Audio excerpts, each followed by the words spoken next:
Good evening, everyone.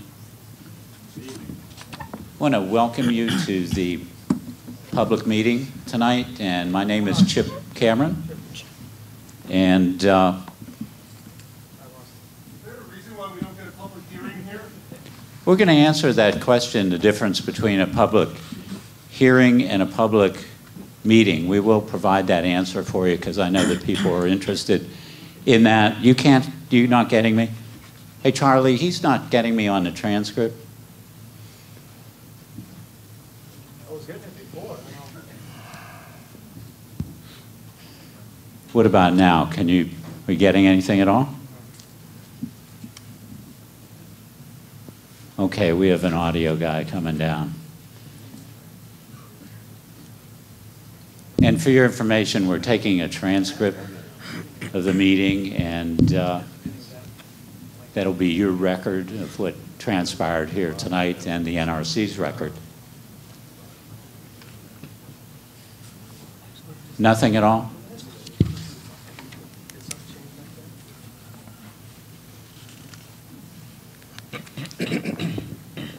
Just give us a couple of minutes to figure this out because we want to make sure that all of this is on the transcript, although I'm not sure it's important for me to be on there.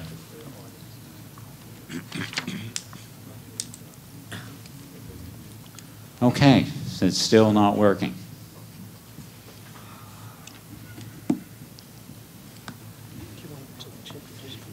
You know what? I think I'm just going to go ahead because I'm not sure that it's critical for me to be on the transcript. Okay, and then hopefully it'll be fixed by then. But I just want to welcome you all, and the subject tonight is the NRC, the Nuclear Regulatory Commission process for the decommissioning of Vermont Yankee, and specifically the NRC and our speaker from Entergy, Joe Lynch, are going to talk about something called the post-shutdown decommissioning activities report. We're going to try to keep the acronyms to a minimum, but one that you will hear tonight is PSDR, okay? And we're going to start out with some brief NRC presentations to give you an overview of the decommissioning process, and we also have, as I mentioned, Joe Lynch here from Entergy, who's going to talk about Entergy's PSDR that they prepared, and then we're going to go out to you for questions, concerns, and recommendations.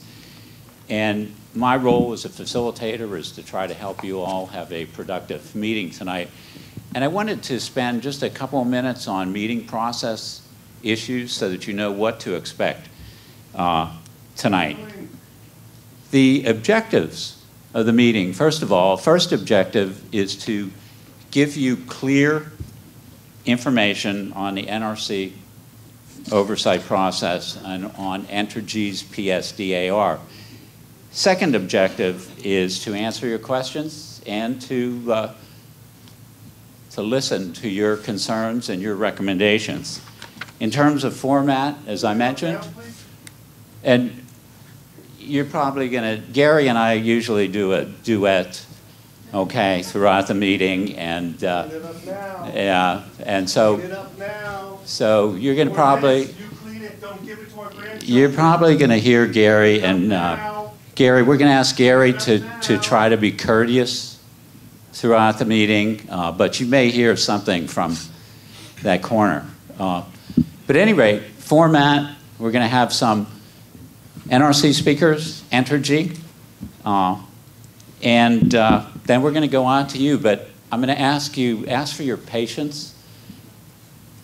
I want to get all the information out to you before we go to you for questions. So I would just ask you to please hold your questions and comments until after all the speakers are done. And I'm not going to go back and say the guy 40 minutes ago said. Well, Gary, I'm asking you to do that, okay? All right. So, the duet. But at any rate, I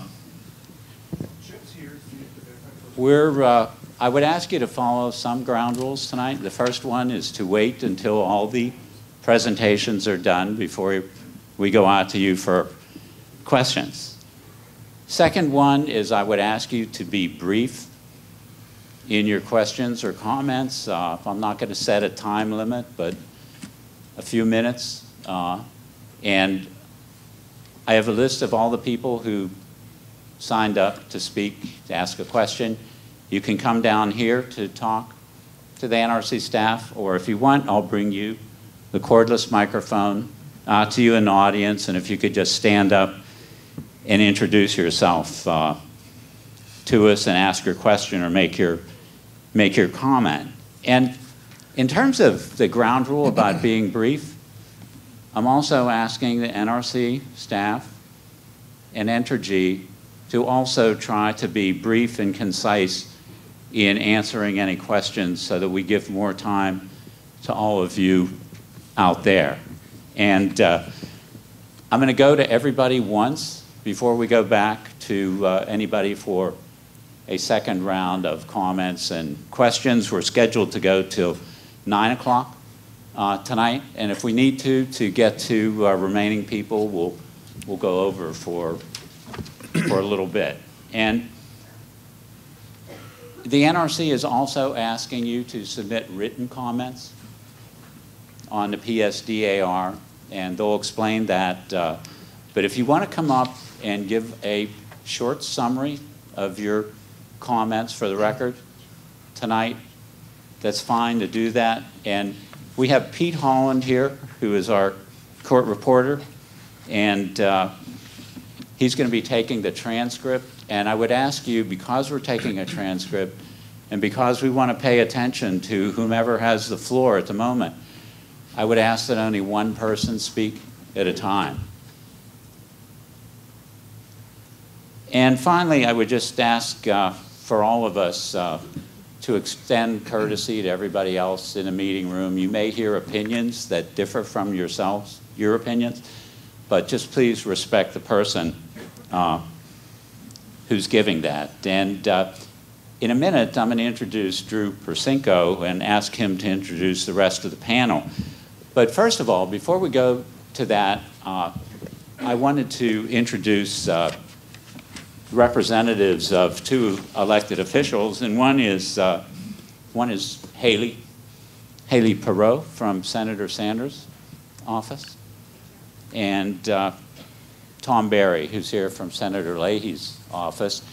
And I would also ask if is there any other elected officials here who just want to stand up and introduce themselves before we go on?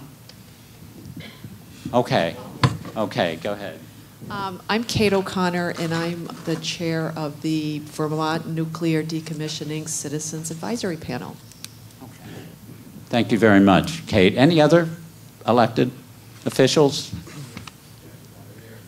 Okay, let me get to you, sir. So this way you'll know who's here. My name is Peter Tuzensky. I'm on the planning board of the town of Leiden, well within the 10-mile radius. Okay.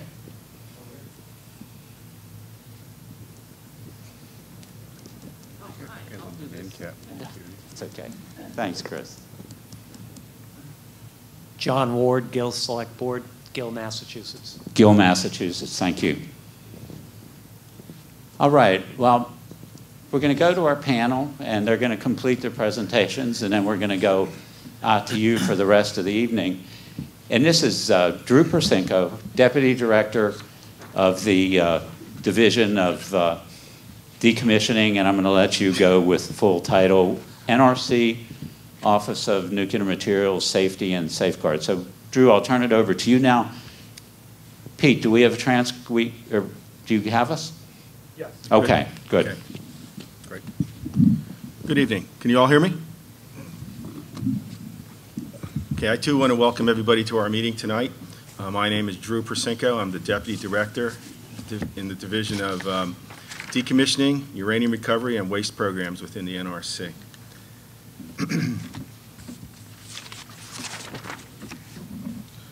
The purpose tonight, as Chip said, is to discuss the Vermont Yankee post-shutdown decommissioning activities report, which we're all going to refer to as PSDR, which was submitted to the NRC by Entergy in December, and we're going to be listening to your comments tonight.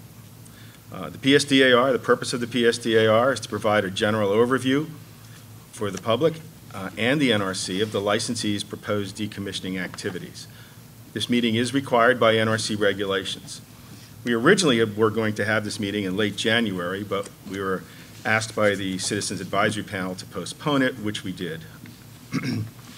As Chip said, we're going to have a few brief presentations about the PSDR and our decommissioning program, and then Chip will facilitate comments from you all.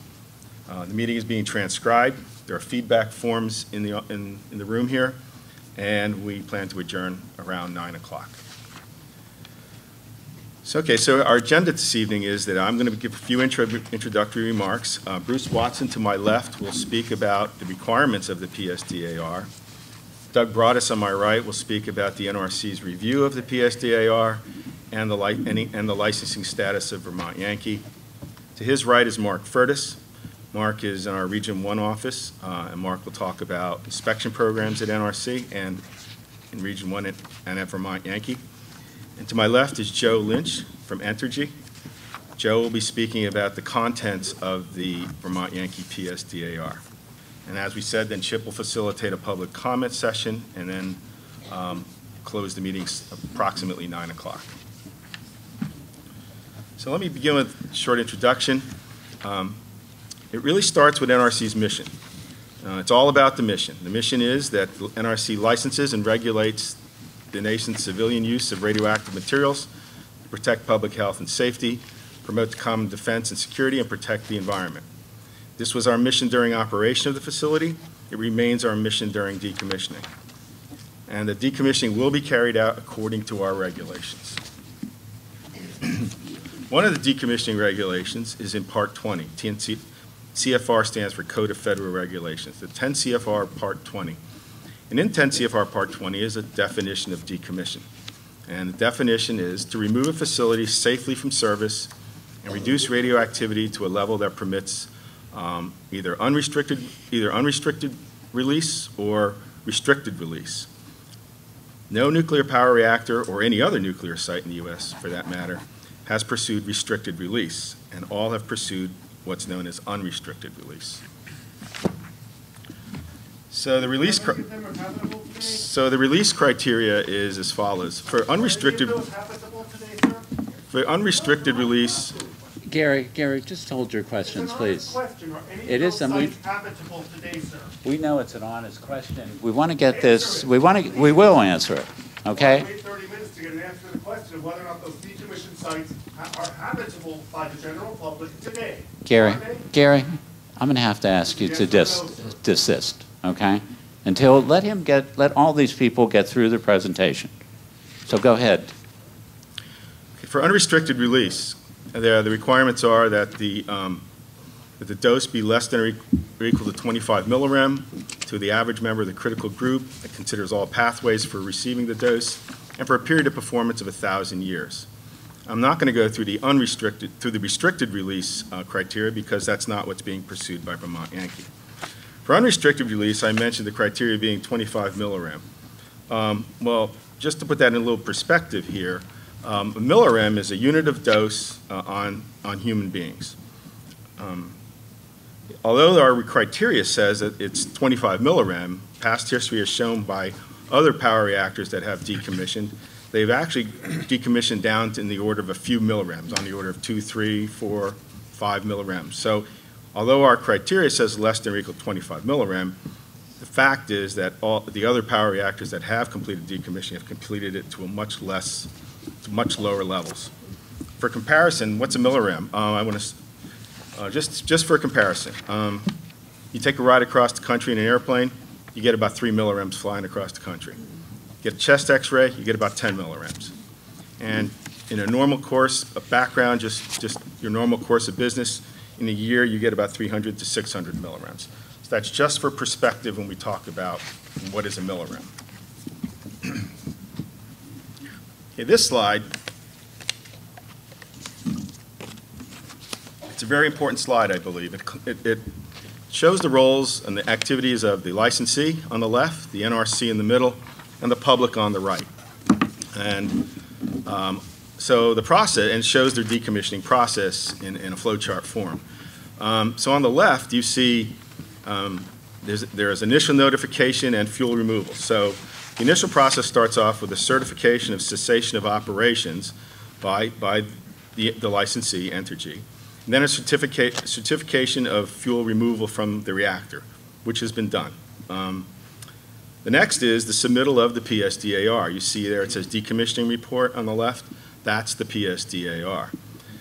So it's submittal of the PSDAR and a public meeting. And you can see in the middle column, in an NRC role, it's review of the PSDR and public meeting. So where we are right now on this flow chart is in the middle column where it says public meeting. That's where we are in the decommissioning process right now.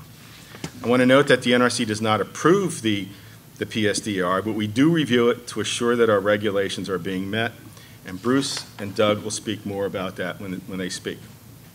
You go down the left-hand side some more, you'll see the next, after 90 days, we wait, by regulation, we're to wait 90 days. And after 90 days, if we do not comment on it, or after 90 days is up, the licensee can begin major decommissioning. During which time the NRC will be doing inspections. The NRC will be performing inspections during decommissioning. About 2 years out before the license termination, another plan is submitted to the NRC. It's called the License Termination Plan, and we often refer to that as the LTP. It's submitted to NRC, and it describes the remaining decommissioning activities, the plans for performing radiation surveys of the site, and it provides a site-specific, an updated site-specific cost estimate.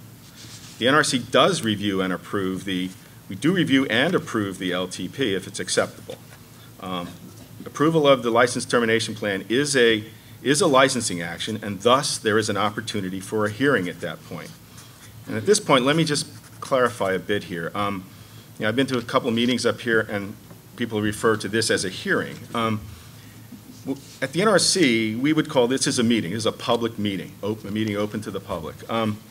When we use the term hearing at the NRC, we're referring to a legal adjudicatory hearing with a hearing panel.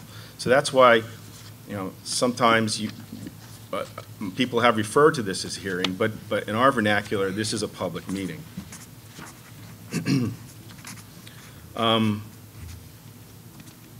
You can see at that stage, dude, I said that's a opportunity for a hearing, so that's an opportunity for the public. You can see on the right-hand column, if the public wishes to, they could submit a hearing request in order to have the adjudicatory hearing. Further decommissioning, further cleanup is done, and then eventually the final status surveys are performed by the licensee. The NRC verifies those surveys to make sure that the cleanup levels meeting our regulations have been met, and if they have, we terminate the license.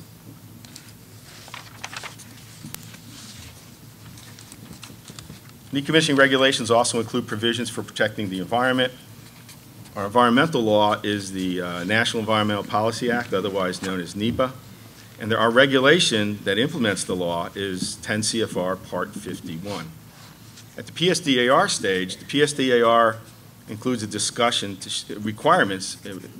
Our regulations require that the PSDAR include a discussion to show that the environmental impacts associated with site-specific decommissioning are bounded by previous environmental impact statements, or if there are significant impacts during decommissioning that have not been previously in previous EISs, the licensee must submit a supplement to its environmental report. Can you spell strontium?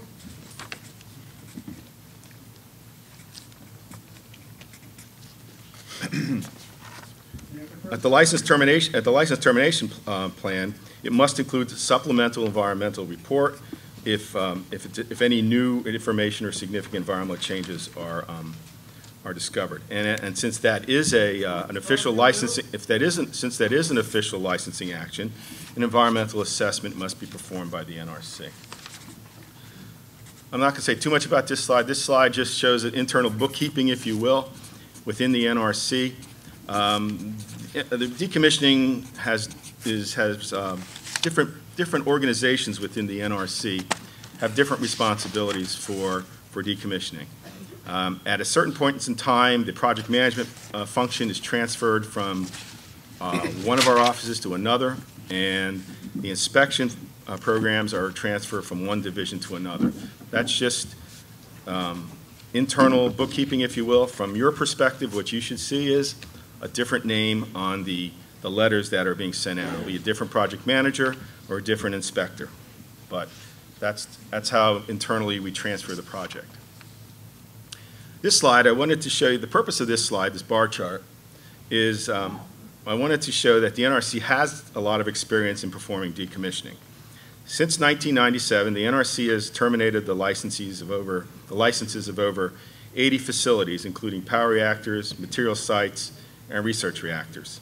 I chose 1997 for the beginning of this graph because that's when the current power reactor decommissioning process and the release criteria came into effect by rulemaking. Both went into effect via a change in the NRC regulations, which we call rulemaking. It went through the normal rulemaking process, which included public comment and resolution. Since 1997, the current process has been used to decommission has been used to decommission 7 power reactors, including 3 in New England. Those 3 in New England are Maine Yankee, which shut down in 1996, Connecticut Yankee, which also shut down in 1996, Yankee Row, which shut down in 1991. I put this last slide on here for completeness. Millstone Unit 1 is in decommissioning status.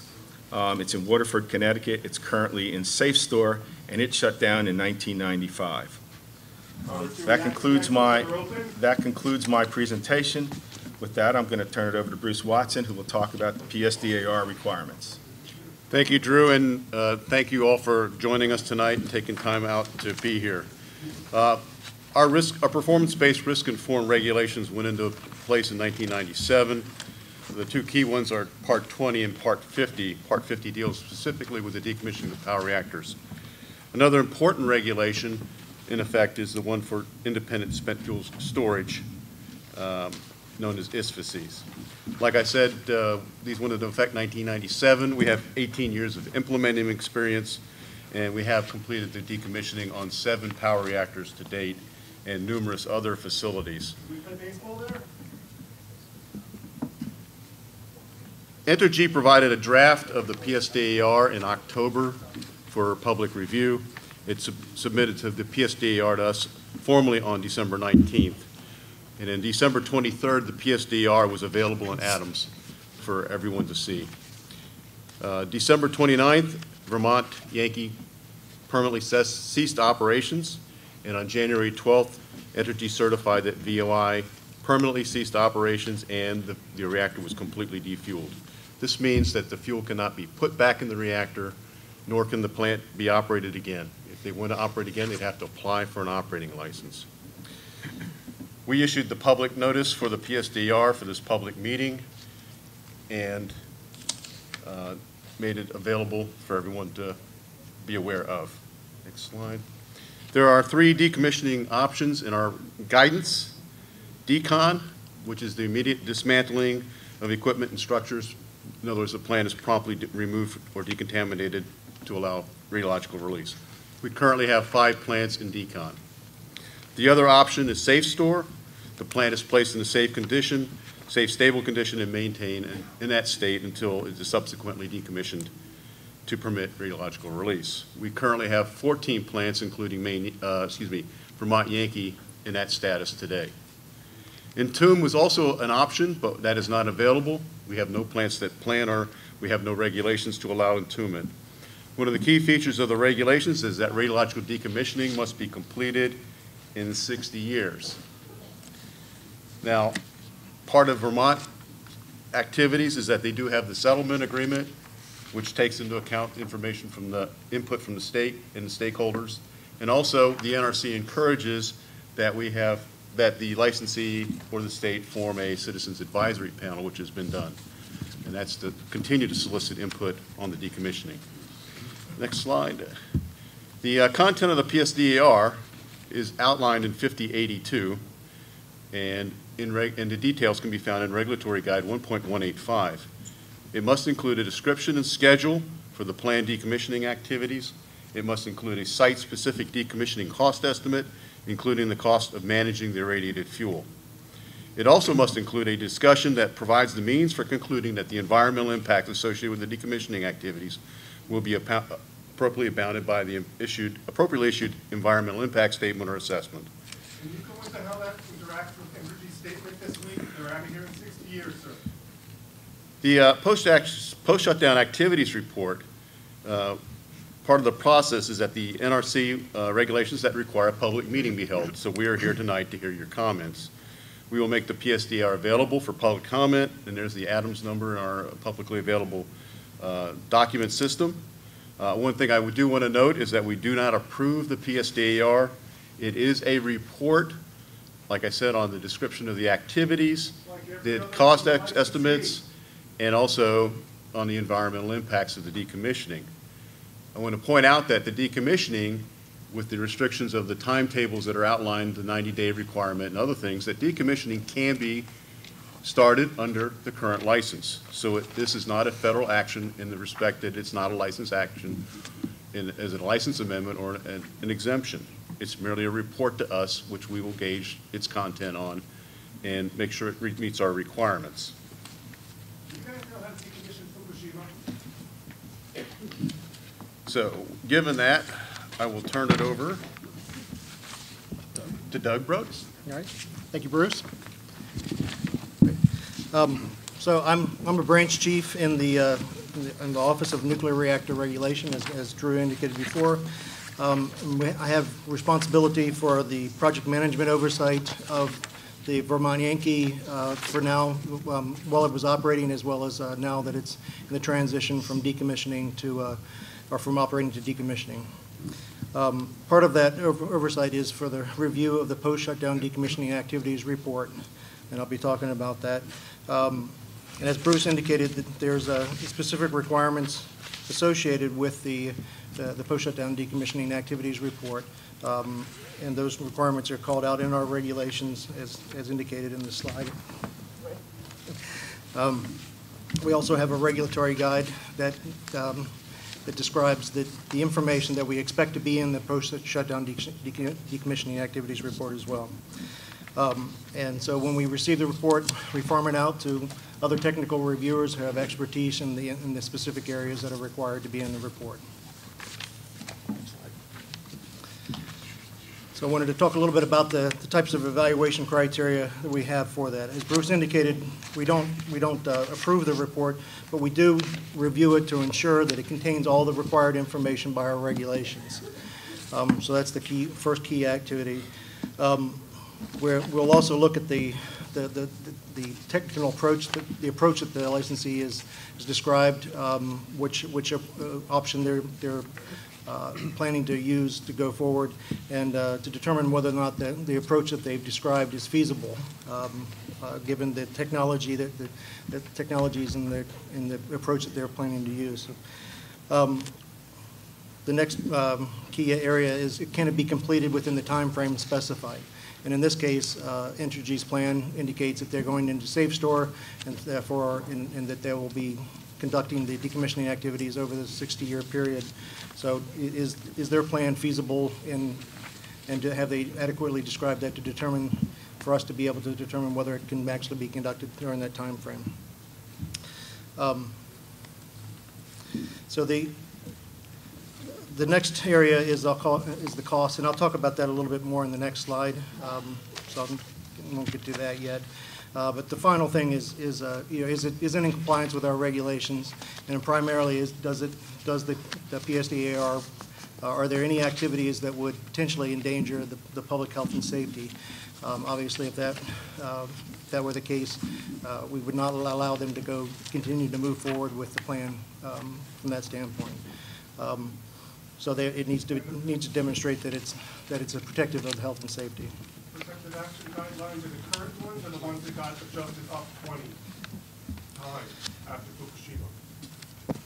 So it was mentioned before about the cost estimate.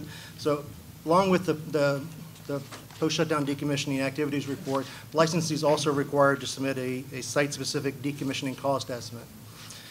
This is an estimate of the entire cost from start to finish for the entire 60-year period. So what we will look at from that standpoint is, are those costs, are they or have they, as the plan that they've laid out and the cost estimates that they have, does that provide reasonable assurance to us that they're going to be able to complete the decommissioning activities with the money that they have available to them in the decommissioning trust? And I know that's an area of significant interest to folks tonight. So really what we want to look at there is to look at the techniques that they're using. Are the estimates, are they based on realistic types of activities that they would be conducting? Have they identified all the areas that they need to address as part of their decommissioning and properly accounted for those costs? We'll also look at, we understand that there could be changes that occur over the period of the decommissioning period. So do they have a mechanism to adjust both their cost estimates as they're going forward with it, and to account for if they have any funding shortages, or how would they adjust the funding to ensure that they're going to be able to complete the activities if those changes occur. There's also continuous oversight of the cost as well. The licensee is required to submit to us annually a report of the costs that what they have spent, how much money they have left, and how that comports with the plans that they've submitted to us previously. So we'll look at that and make sure that they're staying on track.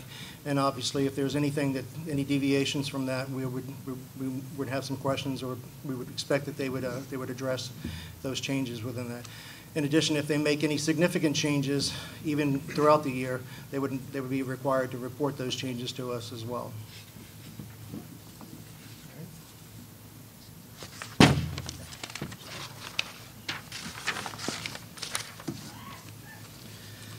As Drew mentioned before, part of our review is also from an environmental perspective, and he indicated before that part of what they need to look at is how do the environmental impacts comport with other prior environmental impact statements that have been formed.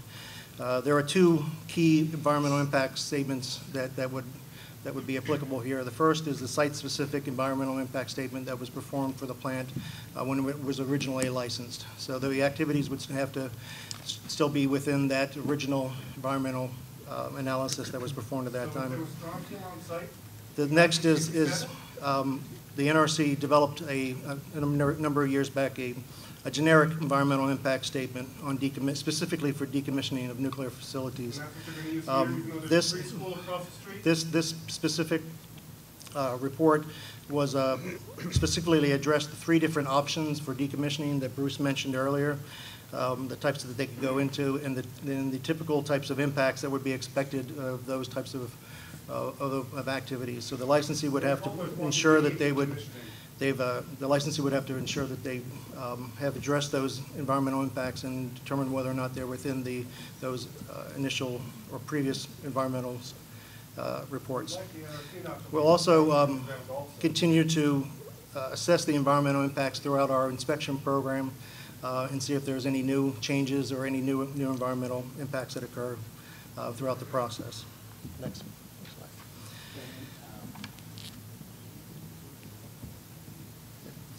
All right.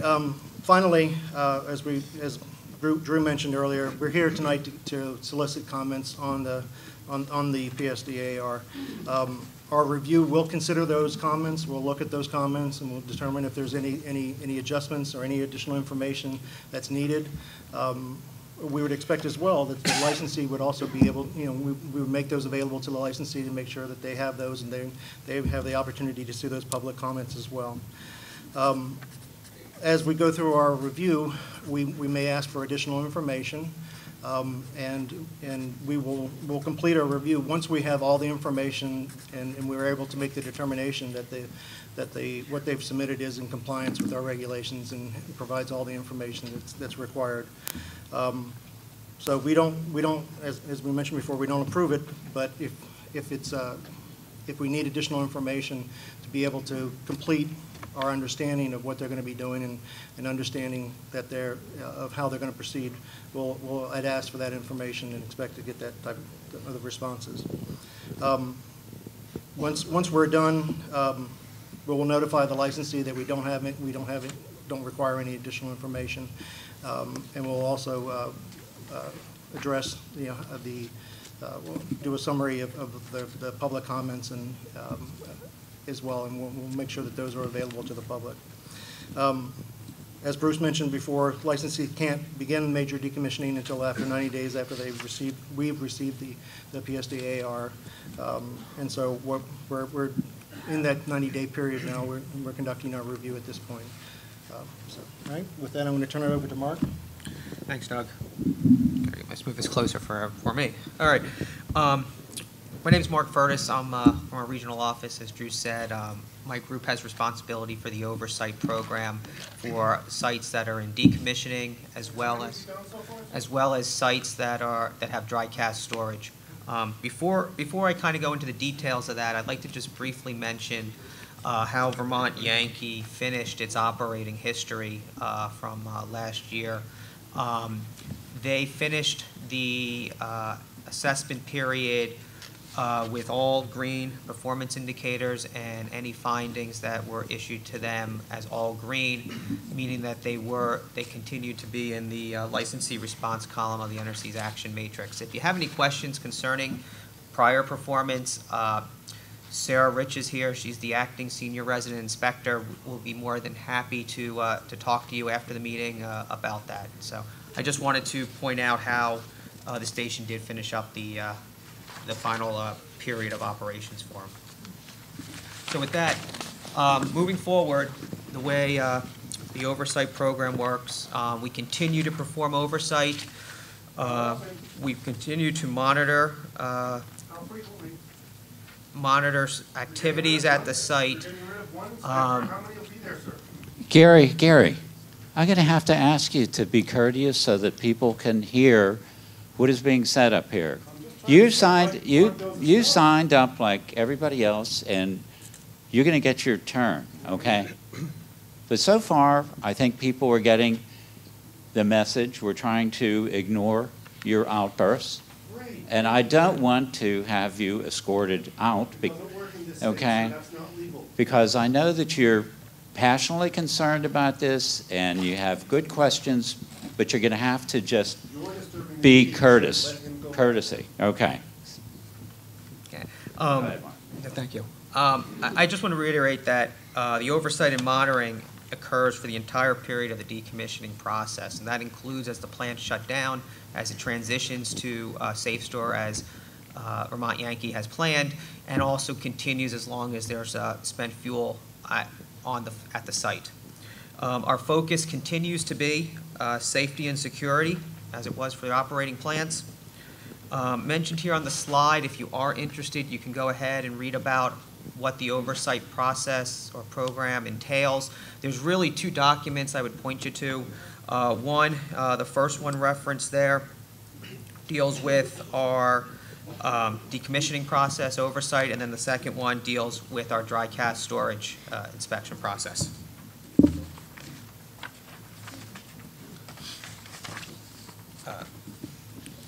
Our oversight program really focuses on three main objectives. One is spent fuel being safely stored, but being in the spent fuel pool or in dry cask storage. Decommissioning activities are being conducted in a manner that ensures safety and security to the public, workers, and the environment.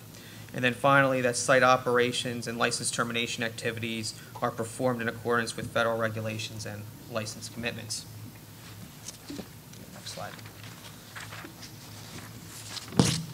On this slide, it kind of just gives you a quick summary of the type of things that we look at over the entire decommissioning process.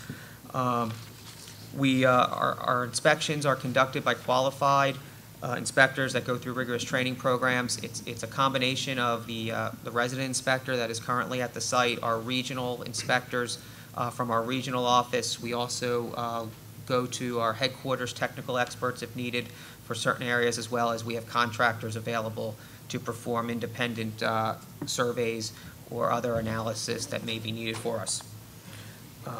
At the completion of every inspection that we do, there is a publicly available inspection report that can be found in our electronic docket system, which we've heard today referred to as Adams. That's on through our webpage. You can find all inspection reports that are issued. I just wanted to quickly go over what the oversight status is for Vermont Yankee, so everyone has a current idea of what's going on there. Currently, we consider Vermont Yankee in the post-operations transition phase, meaning that they're transitioning the plant to a long-term safe storage as their PSDR lists. Currently, there's no major decommissioning activities being performed, as was briefly mentioned, because they are within the 90-day period, but there are no immediate plans for any major decommissioning work, and that is outlined in the Vermont Yankees PSDR. They are developing plans and seeking the necessary approvals to construct a second dry cask storage pad. This will allow them to remove all spent fuel that's currently in their spent fuel pool. And this would be in addition to the casks that they already have on site. They have done dry cask storage. Will these be done correctly, sir? And then finally, what I just want to reiterate again is that the oversight activities are being performed. They will be performed in the immediate future, but as also the long-term future as well. And as I said, the program is well defined, and it is available for the public to review it to get more of the details. So, Drew, I'll turn it back to you. We have one more. One more slide. Thank you.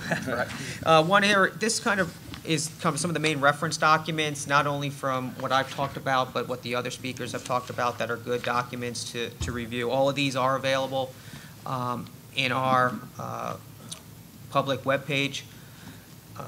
The other thing I would encourage people to take a look at is the YouTube video that has been put together that talks kind of a lot of what was talked about today, but discusses the decommissioning process in total. Thanks, Mark. Yep. That concludes the NRC's presentations. At this point, I will ask Mr. Joe Lynch from Entergy to present the contents of the PSDAR that was submitted to the NRC. Thank you, Drew. My name is Joseph Lynch. I'm the Government Affairs Manager for Entergy Vermont Yankee. I'd like to thank the NRC for the opportunity to provide an overview of the PSDAR process. No, the last title was lying to us. Here he is telling us how great it is. Come back and do the work. I'd like to start with just a brief overview of some of the recent milestones that we accomplished as we headed up to the point where we've issued our PSDAR. As many of you know, we ceased power operations on December 29th, 2014, after a 633-day run of continuous safe power operation. God damn, are you guys safe? On January 12th of 2015, we completed the defueling of the reactor, moving all of the fuel from the reactor to the spent fuel pool. How many randoms did the workers And on that same day, we provided certification to the NRC, as Drew mentioned, both indicating that we were ceasing operation of the facility, as well that we certified the fuel had been removed from the reactor. As Mark recently mentioned, we entered into the new oversight process. That's the decommissioning inspection program, exiting from the reactor oversight process. And really the most important message to all of you regarding our future is our commitment to our employees, to the public, and to safety. And when I mean safety, I mean nuclear safety, environmental safety, the security of the people around the site, the robust security force that we have, and our commitment to doing this project correctly and transparently.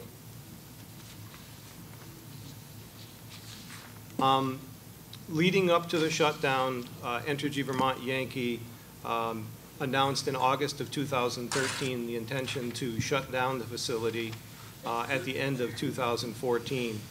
And what's significant about that is we formed immediately a decommissioning planning organization to start the process of leading up to where we are right now. So in essence, we've been working on the draft of the PSDAR for about 16 months, and we were in a very good position to issue the PSDR at the end of 2014.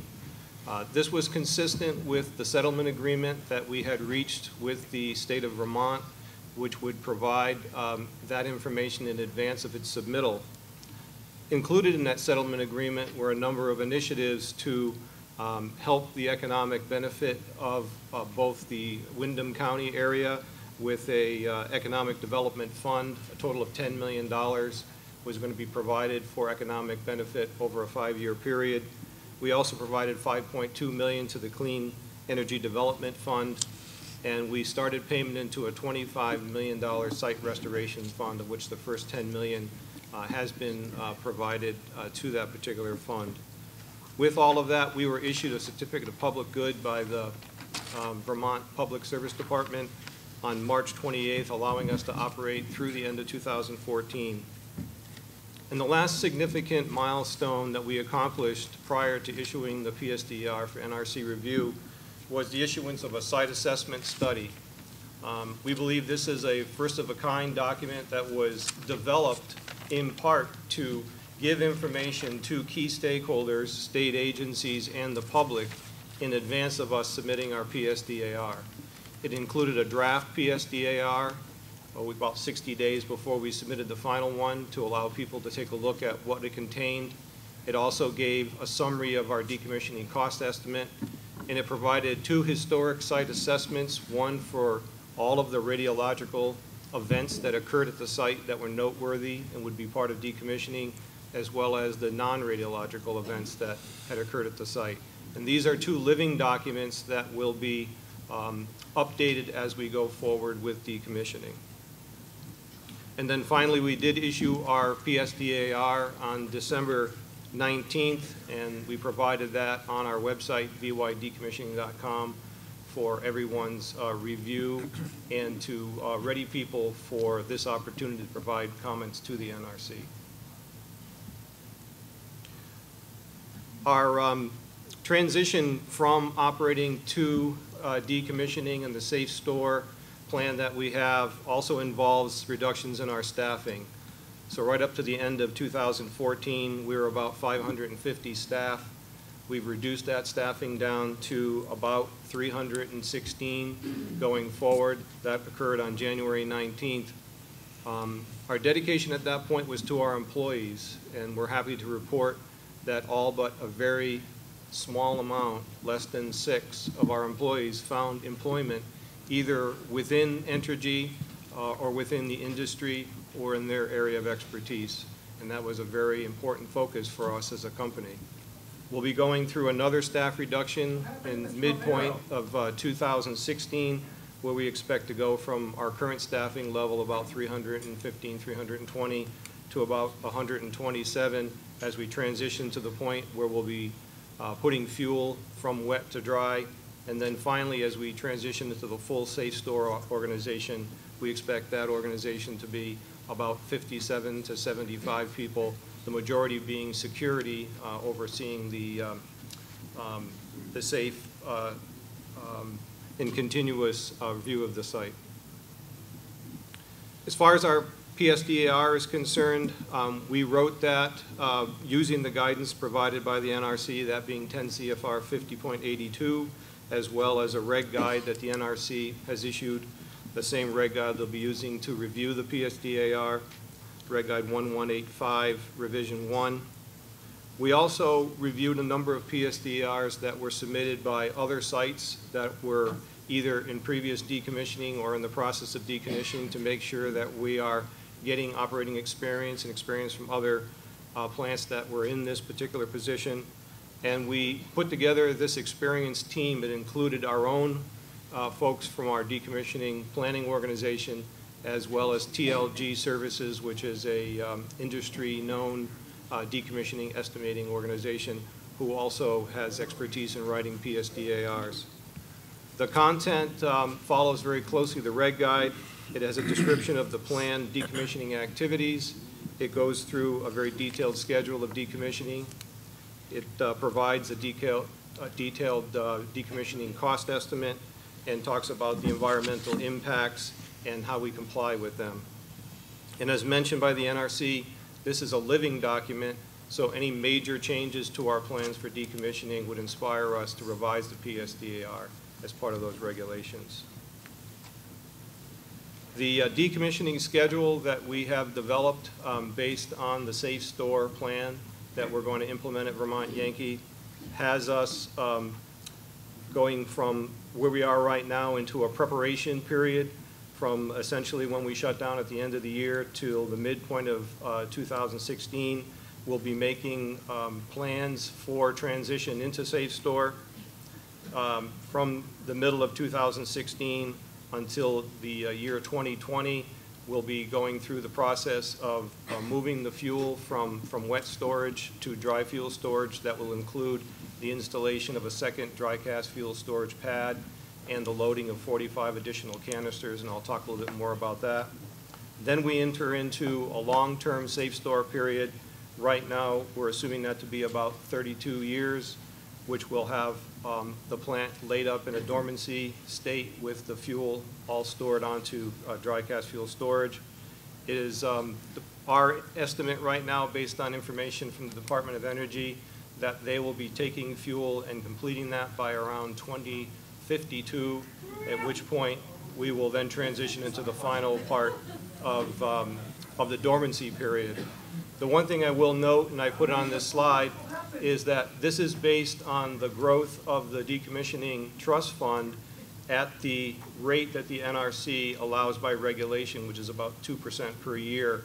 If that decommissioning trust fund was to grow at a faster rate, which it has since Entergy purchased Vermont Yankee, then we would be moving all these dates up, and we'll be starting decommissioning and completing decommissioning sooner than these projected dates that's in our plan right now.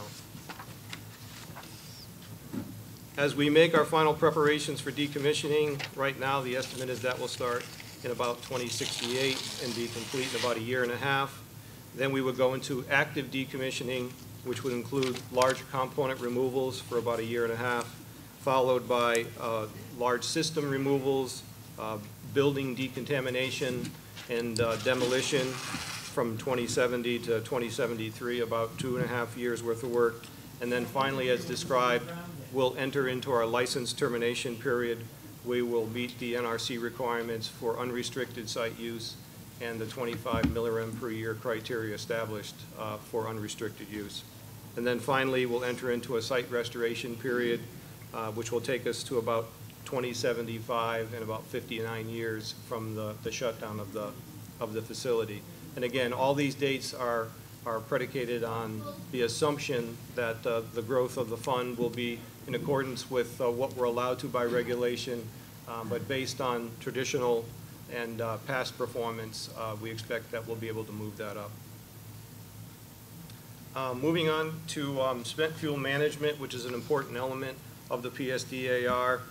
The current status of our dry fuel storage is that we have 13 canisters loaded and safely stored on the first of what we believe to be 2 independent spent fuel storage installation pads. We do have an application in for a second pad that was submitted to the Vermont Public Service Board on June 30th, seeking approval. We expect to have that approval next year, at which time we'll start construction on the second pad. In total, we'll have an additional 45 casks for 58 storing all the fuel.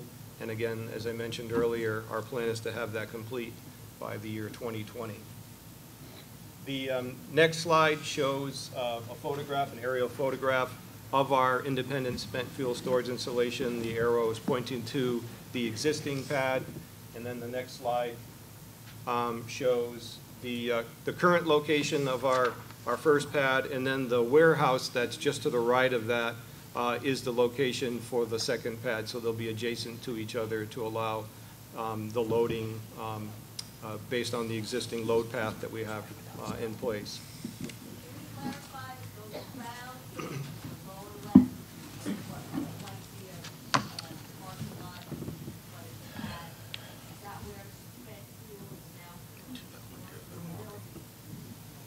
Can you quickly just point that out? This is the existing pad right now. This photo is from 2008, and it shows 5 canisters loaded on the pad. So this is one of 2 pads. The second pad would be located where this warehouse is right now, and it will look very similar to the one that we have installed currently. How many casks is there now?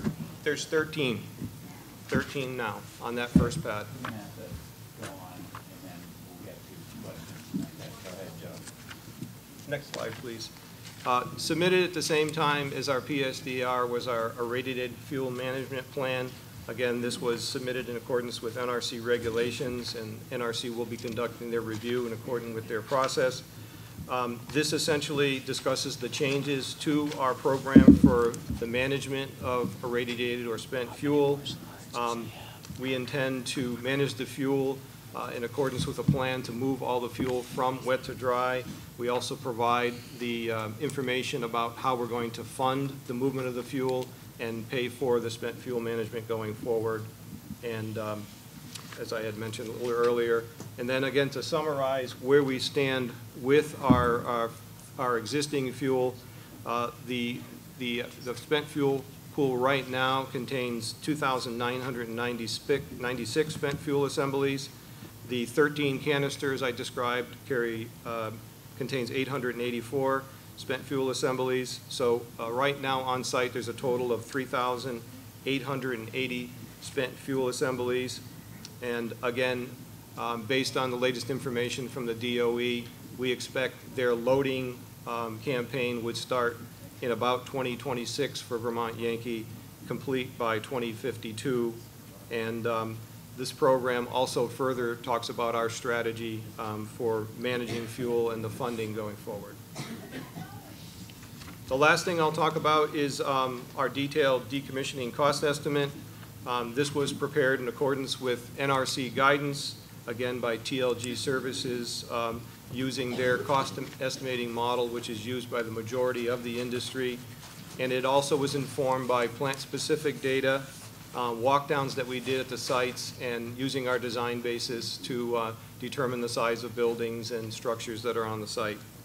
The decommissioning cost estimate contains specific costs for the 3 elements of decommissioning, that being license termination, spent fuel management, site restoration. And it also breaks down the costs by each period as we work our way through decommissioning.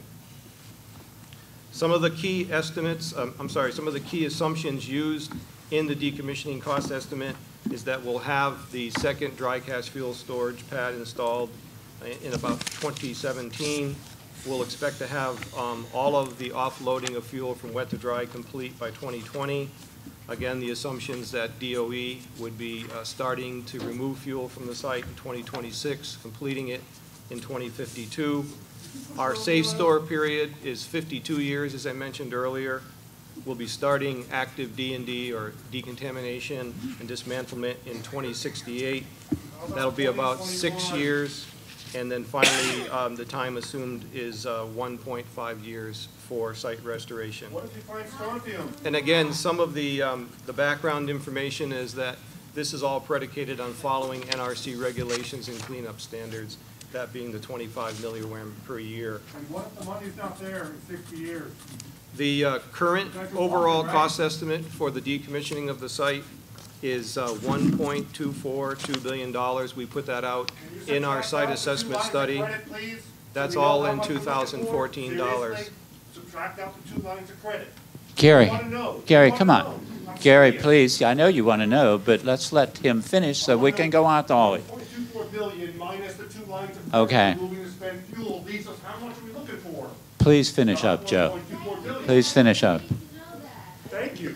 We do. The $1.242 billion is made up of those 3 elements that I mentioned earlier.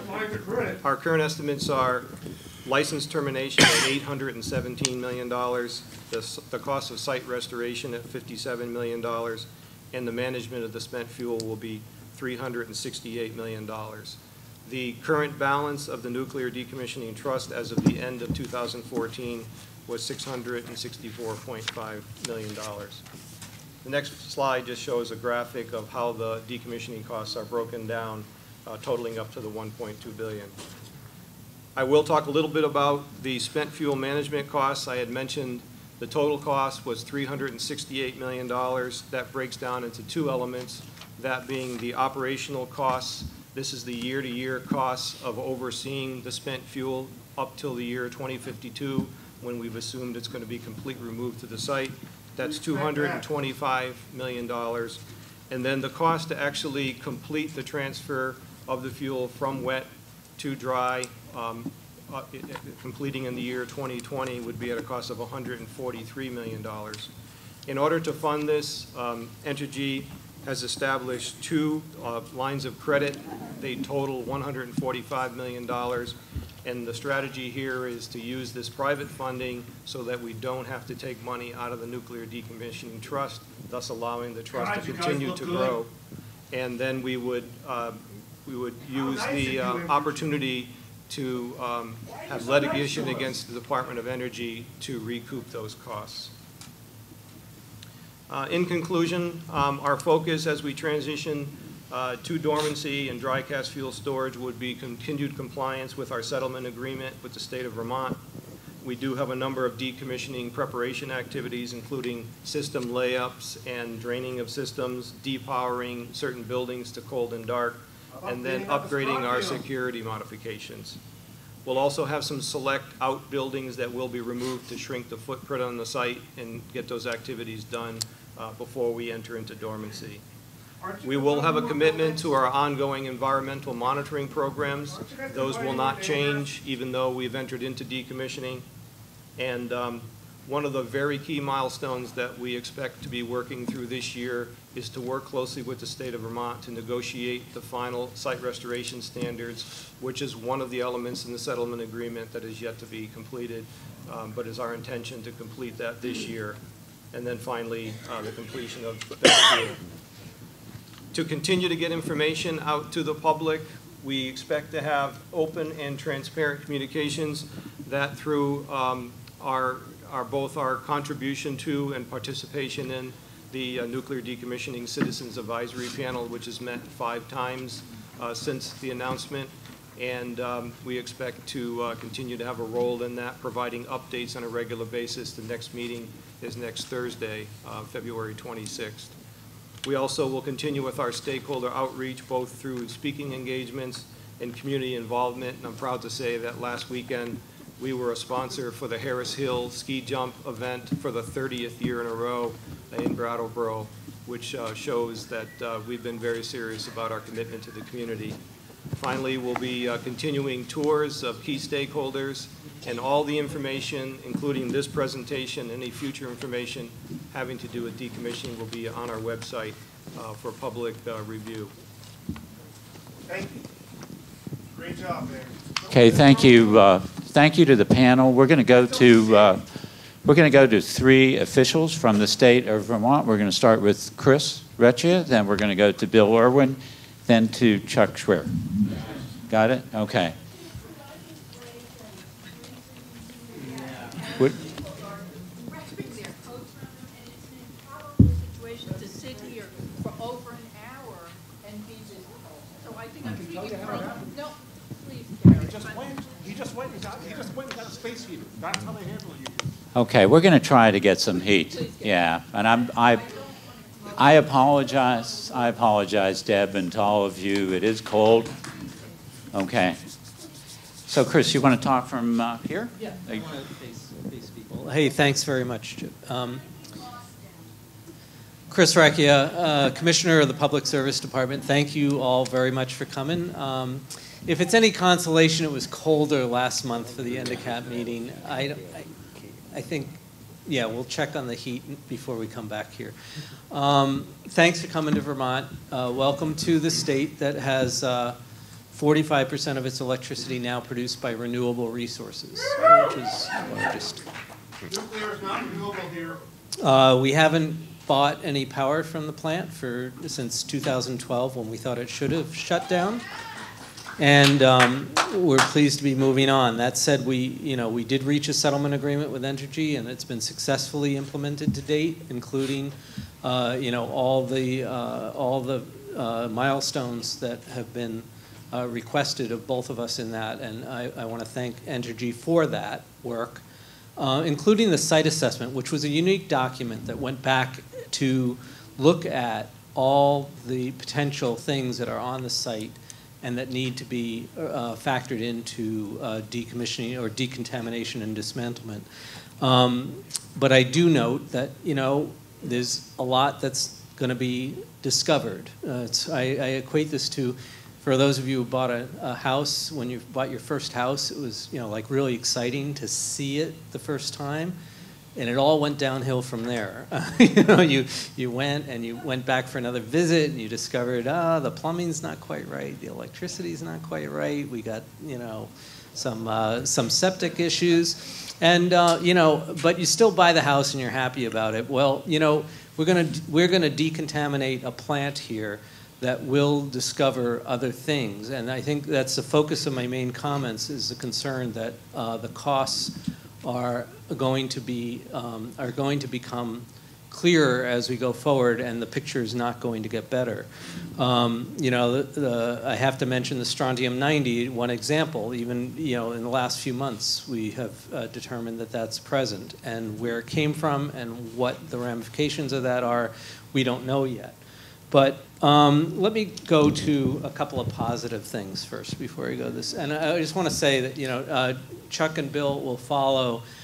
We intend to submit written comments, and I'm not trying to in any way categorize our comments tonight. I want to give you a flavor for them, and we'll go into written comments as time goes on.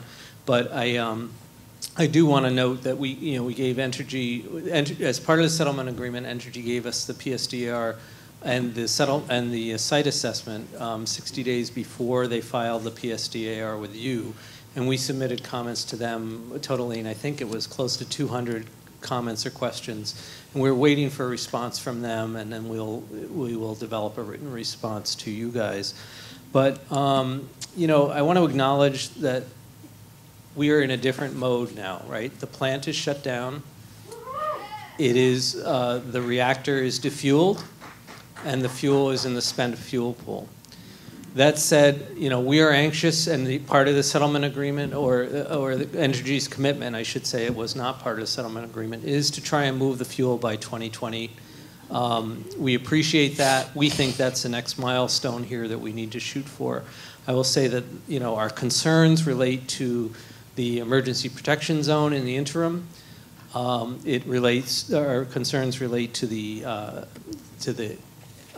Nuclear Decommissioning Trust Fund and how it's expended, and that is within your purview as well, or it needs to be.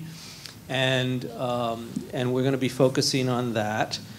And then, really the long-term management of the site. Our goal and the governor's goal is to get this site restored for any purpose as soon as possible. And what that means is we need a commitment from the Nuclear Regulatory Commission and from Entergy to spend costs wisely, to grow that fund as the trustee has been doing, and to make sure that we can do this work as quickly as possible. So with that, I guess I'll switch over to my colleagues from the other agencies. I just do want to say there was one more point that I wanted to make, which was particularly on the expenditures of the funds, and we'll express this more in written comments to you. I know your focus is on safety and concern with that, but you are the stewards of the funding and the determination of when it is okay and able to be fully decontaminated and dismantled. And I do think you need to pay better attention to the fact that we have switched environments here from a regulated utility structure to one where we have merchant facilities that need attention. As a regulator myself, please step up to the regulator role and pay attention to this because it's really important for Vermont. So thank you all very much. Okay, this is Bill Irwin. I'll let him introduce himself. Then we're going to go to Chuck, and then we're going to go to Deb Katz, Arnie Gundersen, and Leslie Sullivan Sachs. Bill? Thank you, Chip, and thank you to the NRC for making this meeting available, for the work that you're doing and that you're going to do to ensure the safe decommissioning of the plant. I'm the Radiological and Toxicological Sciences Chief for the Vermont Department of Health, and I'm also a member of the Nuclear Decommissioning Citizens Advisory Panel. And I'm going to provide a brief summary of our Health Department's written comments, which we will be submitting to you shortly. First of all, we believe that the PSDR is written with inadequate detail for the Department of Health to be confident that the public health and the environment are protected during any of the phases of decommissioning. The PSDAR does not adequately estimate the number and types of personnel on site to accomplish work, especially wet spent fuel operations, fire protection, monitoring of structure system and component integrity, and radiological environmental monitoring for the Health Department to be certain that public health and safety will be served to the degree needed. The PSDAR also does not describe the depth and breadth of the radiological environmental monitoring program. Doing so is important because of the volume of radioactive materials generated by plant operations and to be maintained within the structures, systems, and components during each phase of decommissioning. Nuclear reactors that are in safe store at multi-unit sites like Millstone 1 and Indian Point 1 are subject to a robust radiological environmental monitoring program for the other operating reactors at the site. The PSDAR provides no indication that robust radiological environmental monitoring is planned or can be executed at Vermont Yankee. Radiological emergency preparedness during decommissioning is also inadequately described in the PSDAR. The basis of emergency planning seems to ignore hostile action-based scenarios that could destroy key structures storing radioactive materials or result in a zirconium fuel cladding fire.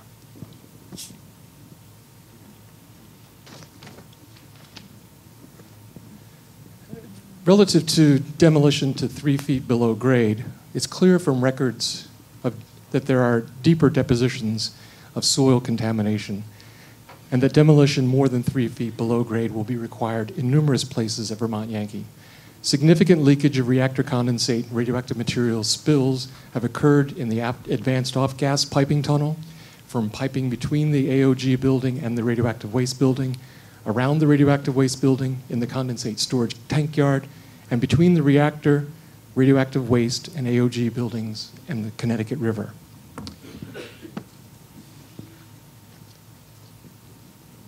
The PSDAR provides no assurance that the challenges of remediating these radioactive materials are factored into the planning and the funding for the decommissioning of Vermont Yankee.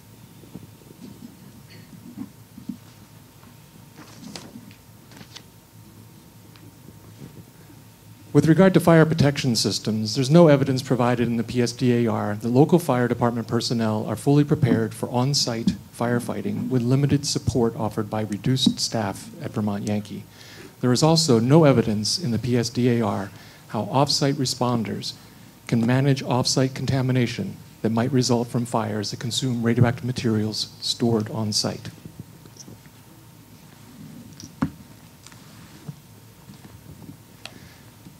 We also believe that radioactive materials on site are not adequately characterized to make adequate decisions about the effectiveness of the post-shutdown decommissioning activity report. In particular, a number of events at Vermont Yankee have left significant amounts of land, as well as many structures, systems, and components in a radiological condition that has not been fully characterized.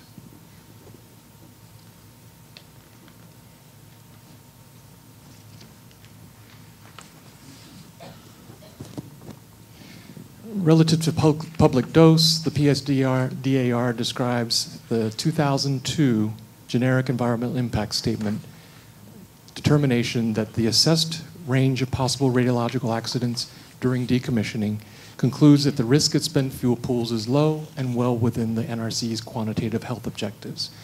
That document, written in 2002, published just months after September 11, 2001, certainly could not have anticipated what we learned September 11, 2001. And these hostile actions, according to the National Academies of Science, could lead to a zirconium fire in the spent fuel pool or severely damage the torus, where more than 1.4 million gallons of radioactive water will be stored until decontamination and dismantling. So generally, you'll see additional comments, more specificity in our written remarks. We find it very helpful that Entergy provided a site assessment study.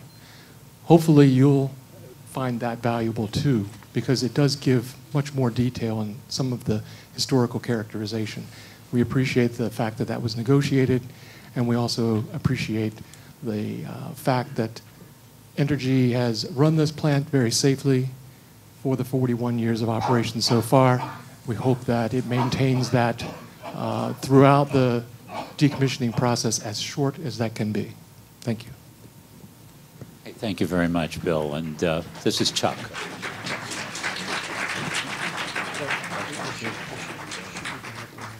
Hi, thank you everybody, and thank you NRC. We appreciate the opportunity to comment tonight.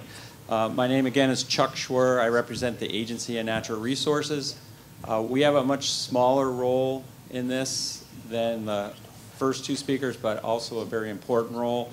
We're focused mainly on the non-radiological component of risk at Vermont Yankee. So our agency has independently reviewed the PSDR. I'm going to just share some of our comments that will also be provided in writing. So comment one, the safe store timeline delays, the safe store timeline delays important planning and decision-making processes.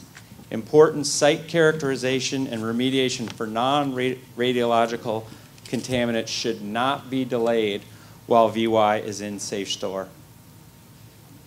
2, the PSDR process inadequately assesses the site-specific environmental impacts of Entergy's decommissioning activities necessary to facilitate proper planning. The range of environmental impacts addressed by the PSDR does not include environmental impacts with non-radiological contaminants and generation and storage of non-radiological waste. 3, the PSDR process lacks adequate review of decontamination activities. There is no requirement for altering decontamination activities in light of associated environmental impacts or for otherwise modifying the PSDR in light of issues raised during the public comment process. And thank you. And lastly, the settlement agreement between Entergy and the state of Vermont requires Entergy to review and consider comments provided by the state for inclusion in the PSDR. There is no evidence that Entergy considered or incorporated feedback from the state in its comments on the October 2014 site assessment study. Additionally, the state specifically requested additional information to be able to assess the environmental impacts of decommissioning activities as outlined in the site assessment study and the PSDR. The state has not received a response to these requests to date. Thank you for this opportunity. Okay, thank you, Chuck.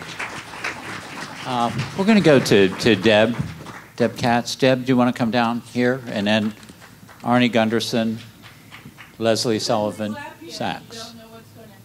Could you please tell us before Deb starts again the names of these two gentlemen and the agencies they represent? Okay, well, this is Bill Irwin, and Bill, your Department of Health.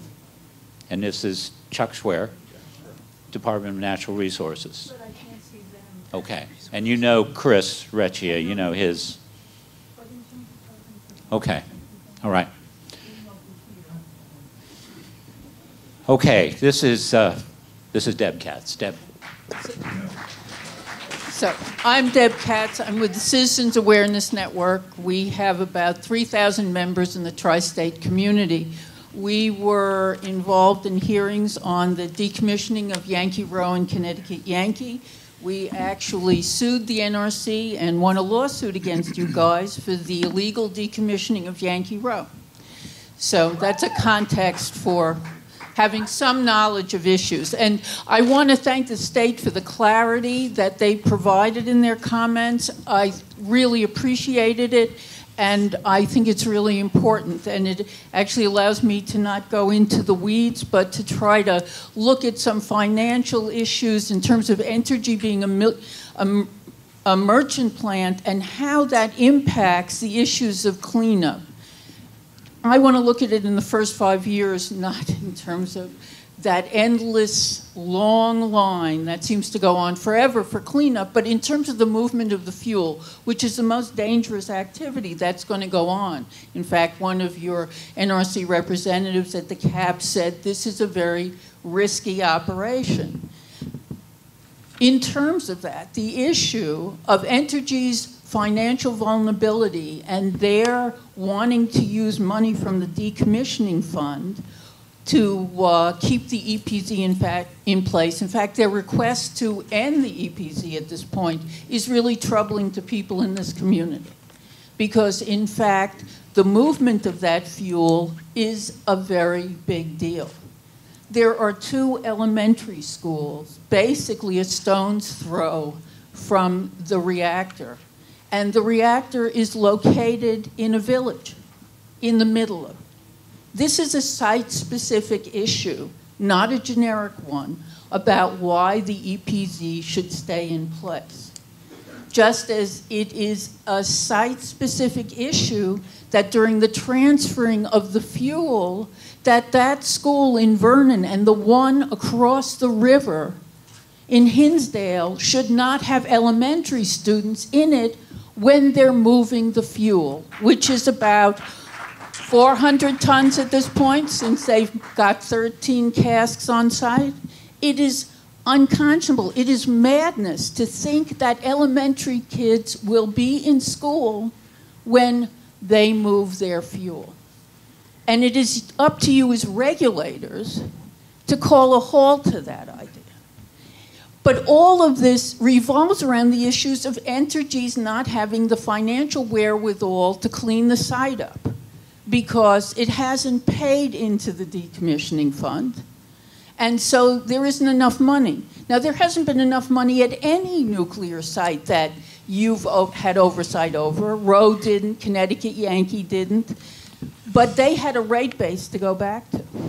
And Entergy has none. And your regulations don't adequately deal with this situation in terms of keeping this corporation accountable. $2 million a year to keep the EPZ in place is not a big deal for 5 years. Hey guys, that's $10 million. How come Entergy doesn't have that money? And if they don't have that money, how come the parent corporation, which signed a letter saying they would be responsible if Entergy, the limited liability corporation running the reactor, didn't have money, that in fact the parent corporation would? So why isn't the parent corporation being asked to come up with the money for that? There is a problem in all of this. Just as if those students need to be moved from the school, that there is a plan that, in fact, the corporation pays to help relocate those students during that time. And all of this revolves around the issues that the NRC did not require a fully funded, adequate decommissioning fund to have in place before the reactor closed. And you guys have done this at every site. This isn't new to you. You talk about the 7 reactors that you've overseen, and you failed at every one of them to have enough money in the fund. Failed. It's gone on the ratepayers to come up with the money again and again, but we can't because Entergy has no rate base. So they're not in a good situation. But I don't understand why their parent corporation isn't being asked to come up with the money rather than raiding the decommissioning fund for money to keep the EPZ in place, or to move the high-level waste, or to babysit the high-level waste for 50 years they're talking about. Why should the decommissioning fund go to babysit the waste when the nuclear industry and the federal government have abdicated their responsibility to have a place for the high-level waste? It is unacceptable that the decommissioning money be used this way. And there is no reason why a $7 billion corporation that Entergy is can't come up with a measly $6 million a year to babysit the high-level waste and a $2 million a year for 5 years. Come on, guys. You can do a better job. Okay, thank you. Thank you, Deb. Okay, we're going to go to Arnie Gundersen. And thank you. Yeah, hi, I'm Arnie Gundersen from Fairwinds. I'm here tonight. We have a Lintelak grant to analyze the decommissioning plan. So I put in about 200 hours on the decommissioning plan, in addition to a 40-year career, which included working on subcontract with Bechtel, decommissioning Shippingport, and as a member of the Radiation Safety Committee at a plant that decommissioned licensee facilities around the country. So I appreciate that you're giving me 5 minutes to explain 40 years worth of experience here. First off, my third grade teacher is rolling over in her grave.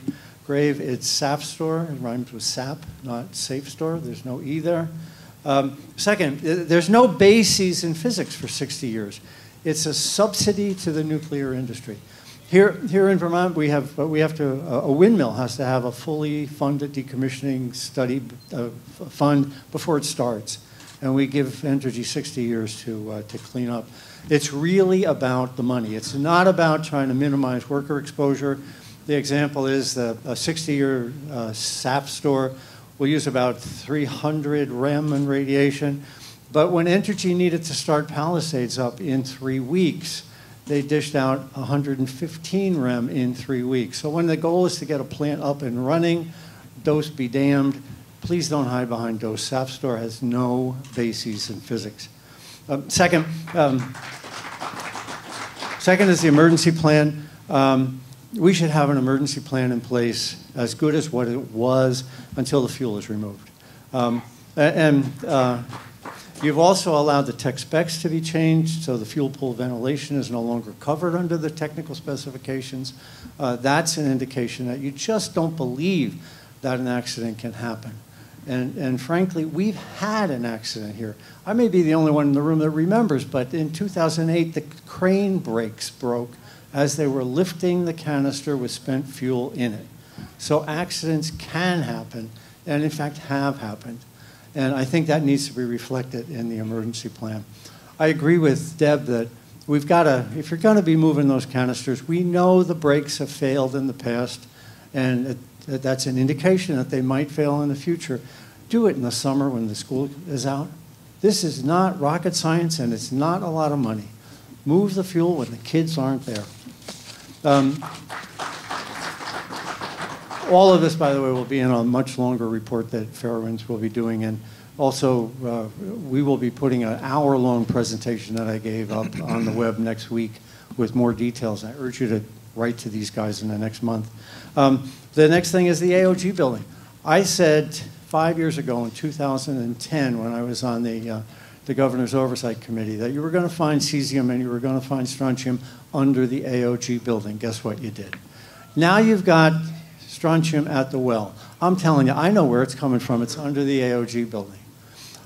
We can remove the AOG building now and save money in the decommissioning fund. We're paying by the cubic foot. Most of the horses are still in the barn. Most of the horses are still under the AOG building. We can move the AOG building and reduce the ultimate cost of the decommissioning. Now, Entergy's already told us in 60 years they're going to say, sue us. We're out of here. So that if that strontium's run, It's going to be our liability. We have a chance to nip it in the bud. We can close the barn doors, decommission the AOG building right now. That's it for safety. The others are economic. The LLC issue, this is you guys, we're establishing a precedent here. The plants you had up there are all utilities. This is an LLC, and there's a big difference, as Deb already said. Mr. Watson from the NRC said 3 weeks ago that Entergy is ultimately responsible. But in front of the Joint Fiscal Committee just last week, Entergy said, we're out of here in 60 years, sue us.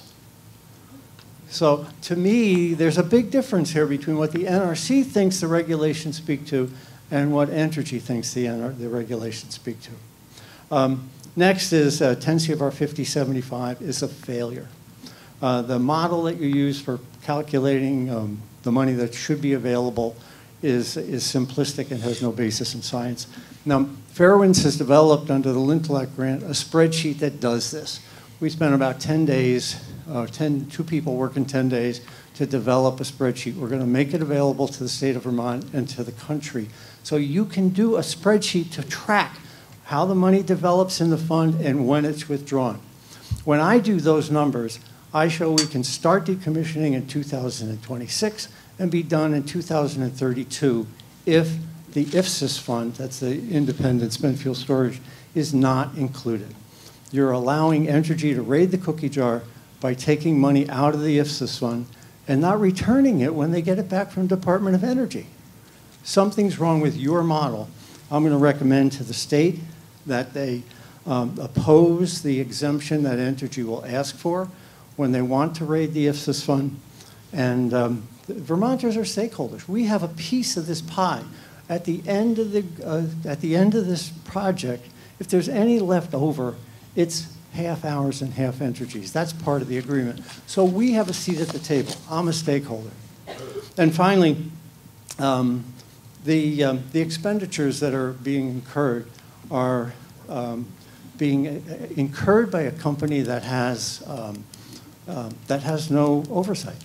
You guys aren't giving them financial oversight. In the state of Vermont, they're not a public utility. Who is overseeing the cookie jar? Your analysis is at health and safety, and in fact, TLG is a wholly owned subsidiary of Entergy. So when Entergy couldn't make money when the plant is running, but you can be damn sure they're going to make money on the decommissioning. So, as Bill Sorrell said, who's watching the cookie jar? And I think because this is an LLC, you've allowed the horse to be out of the barn there, and the door needs to be closed. Thanks. Hey, thank you, Arnie. Leslie. Hello. My name is Leslie Sullivan Sachs. The microphone closer. Thank you, Francis. My name is Leslie Sullivan Sachs. I am a stakeholder in Vermont Yankee Decommissioning. I live 5 miles from Vermont Yankee in Brattleboro, Vermont. I'm a member of the Safe and Green campaign. This has pretty much been my life for the last 4 years, a lot shorter than many of you. But I will be sending you detailed comments at a later date. But while you are here in front of me, and I can look you in the eye, I would like to speak to you from my heart, simply as a human being and a resident of the Connecticut River Valley. What we are doing here together is talking about what could be a future humanitarian crisis and what certainly, as I was brought up, is considered a truly unethical act. We are talking about leaving tons and tons and tons and tons and tons and tons and tons of high-level radioactive waste in a very tiny village perched on the Connecticut River in one of the most beautiful places on earth. When I was 2 years old, the engineers and the scientists and the policymakers started trying to figure out what to do with this waste. I'm going to be 60 years old in 2 months. We still don't know. You want to take 60 years to figure out what to do with this waste? I'm sorry. This is unethical. This is unconscionable. We're talking about my Connecticut River Valley, where I gave birth to 3 children, where my best friend has 2 grandchildren, one born 2 weeks ago. Those grandchildren are the ones that are going to be living to go to this license termination hearing when we finally get a real hearing. I'm not going to be here. Who here is going to be here? You are asking us to trust our federal government, the NRC, and Entergy to take care of the land and the people and the air and the water that we love. This is a humanitarian crisis, this nuclear waste. This SAF store is a joke. We know what's under that ground now. We've known what's been under that ground since 2008 and decades ago when there were leaks when Entergy didn't even own it. Who knows if Entergy's going to be owning it 10 years from now? This is not just rules and regulations to hide behind. This is real. This is really happening to these human beings and to these families and to this water, air, and land. So I'm sorry I'm shaking while I'm saying this, but that's how real it is. So you'll get my nice comments, and they'll be all about the generic environmental impact statement, and they'll be all about why Entergy can't be trusted and how we need an independent auditor and blah, blah, blah, blah, blah. But I stand here before you and thank you for looking me in the eye, because you're talking about real human beings, real land. It's not just piles of paper. It's not just something I'm supposed to go and search on atoms for if I know the atoms number to read about. Thank you. Hey, thank you, Leslie. We're going to go next to Jim Matteau, Peter Tunsix, and I apologize for mispronouncing names, and Chris Campany. And then we'll go to Nancy Bross, Clay Turnbull, and Kimberly Maduro. Do you want to come up here? And this is Jim? Jim Matteau. Okay. Jim. Thank you. My name is Jim Matteau. I'm a member of the Vermont Nuclear Decommissioning Citizens Advisory Panel. And I have a question and a comment, too, if I might. Go ahead. The first question is on the PSDR. I understand that, I'm trying not to sneeze, excuse me. I understand that it's submitted 90 days after the submittal, Entergy can begin the activities. NRC reviews it, neither approves nor disapproves it, but may ask for more information if something is missing and needed. I'm not questioning Entergy's intent to submit what's needed. I'm not questioning the NRC's intent here. But it seems possible that at the end of the day, you could be in a situation, whether here or somewhere else, when you're simply not getting the information.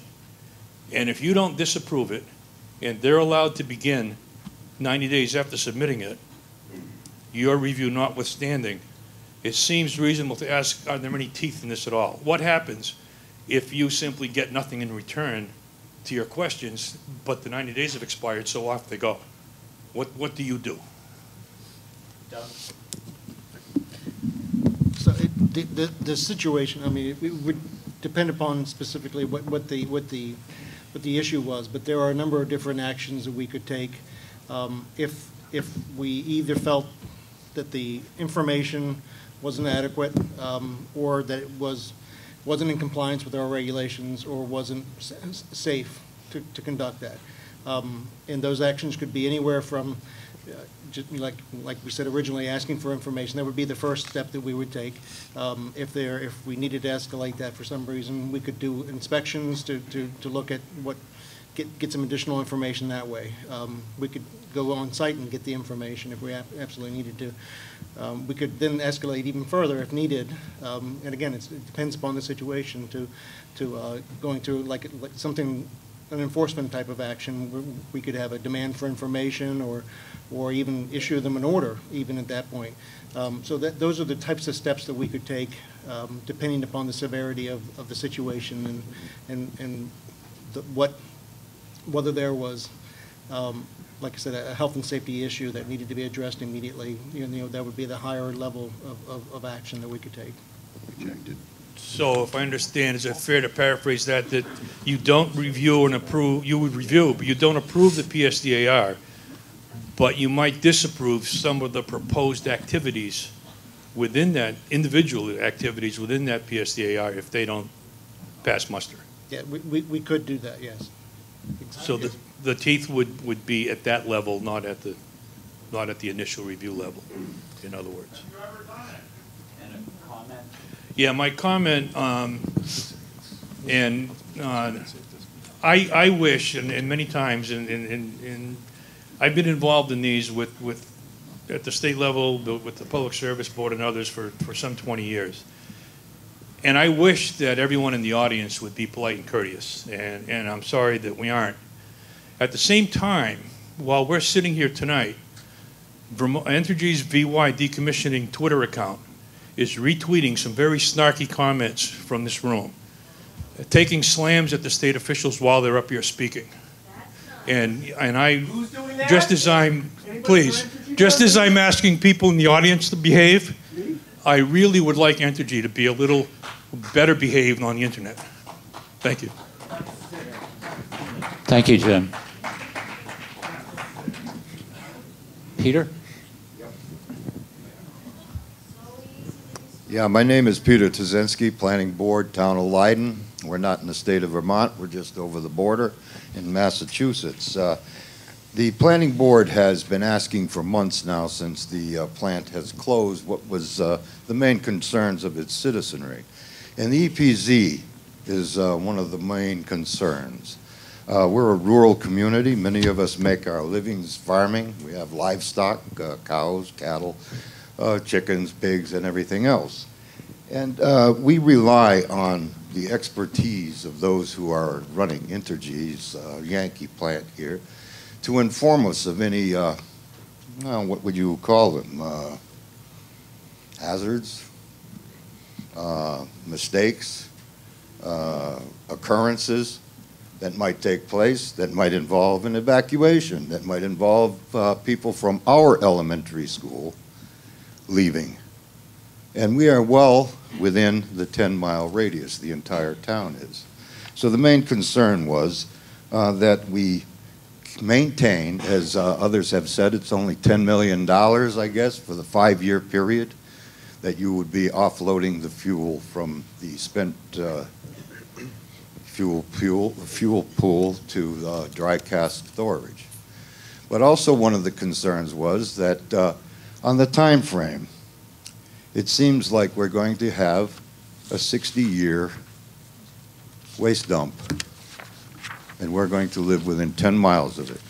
It was stated by the young woman that spoke before me that we all love this Connecticut River Valley. We don't want to see it degraded with a long-range nuclear waste dump.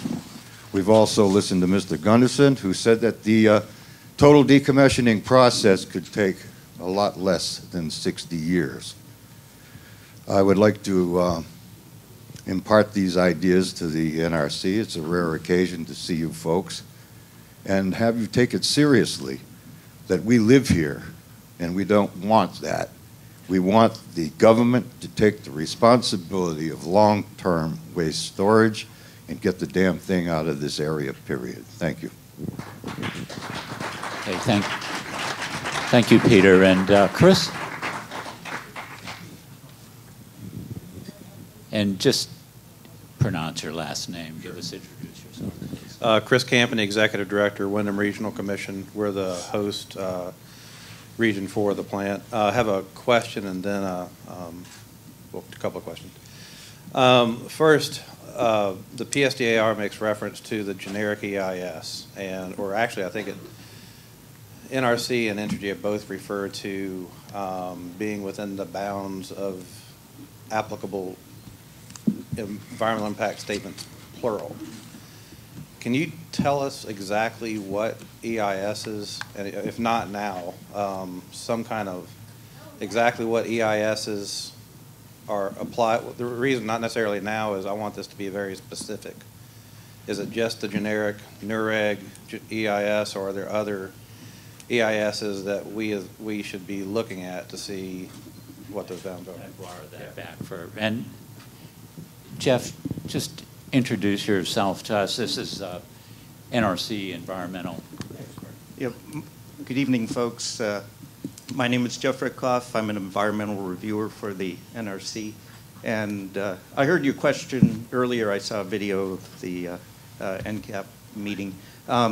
The site-specific document that you should be looking at is the license renewal SICE that was conducted a few years back. Which looked, yes. That's a supplement to the generic one. The supplement to the generic license renewal, guys. Discovered that today. Okay. Is that the only one we need to look at? That's the only one that's recently available. Okay. And then the other thing, I guess I would ask the NRC to do is convene the host regions and the host states to look at whether or not the regulations guiding decommissioning in the current modern context are sufficient, and whether or not they actually accomplish goals in terms of as far as public interest, public health, safety, and welfare are concerned. I think it's worth revisiting those rules and regulations, especially since you're going to have a number of plants likely coming offline. And as Chris, Recchia, and others have mentioned, we're now in this environment of merchant plants. One of the questions I have, frankly, is where is the funding going to come from for the state agencies to provide oversight and review of the actual decommissioning process? Because that used to come from ratepayers, at least as far as I understand the way public utilities would deal with this in the past. How does that work with a merchant plant? And I would hope that those costs aren't going to be externalized, and they're not going to have to be borne by the decommissioning trust fund to further delay that. So there are a number of issues I think nationally we need to get a handle on. Okay, thank you. Chris, do we have a quick answer to that last point about where the funds for the state oversight and review come from when you're talking about a merchant plant? Okay. Okay, Sean. Do you have something to say on it, Doc? I can comment on the rule part that he was. Then speak into the. Okay. Yeah, so you did mention about the revisiting rules and such. I just wanted to make you aware the NRC has just recently started the initial phases of rulemaking activity for the decommissioning rules. Our rules right now are primarily set up for operating plants. There are some regulations specific to decommissioning, but the process to go from an operating plant to a decommissioning facility is not well described within the regulations. So we've had to do it on essentially through a case-by-case basis of license amendments, exemptions, and other types of actions. So that we are embarking on a rulemaking activity to try to address that and have the regulations more effectively address that transition period. Could those rules also potentially apply to Yankee and Kewanee and Crystal River and San Onofre, the ones that are? It's a lot of, some of what's happened already, you know, would be, you know, some of those activities have already occurred for those plants. In fact, some of those activities have occurred and are in the process of occurring for Vermont Yankee as well. Because we don't have the rules yet. The rulemaking process will take a certain number of years to complete. So we don't see that the rule would be finished by the time that these plants are in the transition process. But there may be parts of the rulemaking, and again, we're in the initial phases, so we're still looking. We'll have to do a scoping and define the overall scope of the rule and everything. So that's going to happen as we go throughout this process. But there could be other activities later on in time that could be where it could impact those plants as well. Okay. Thank you, Doug. And I would just say, and thank you, Chris, did you want to add something? I just want to add one small part of this, and that part of this rulemaking activity directed by the Commission is that we also look at the present rules and evaluate them, which includes the safe stores and other things. So it's going to be a while, but it takes a lot of analysis and time to evaluate those. But it's also in the package to look at.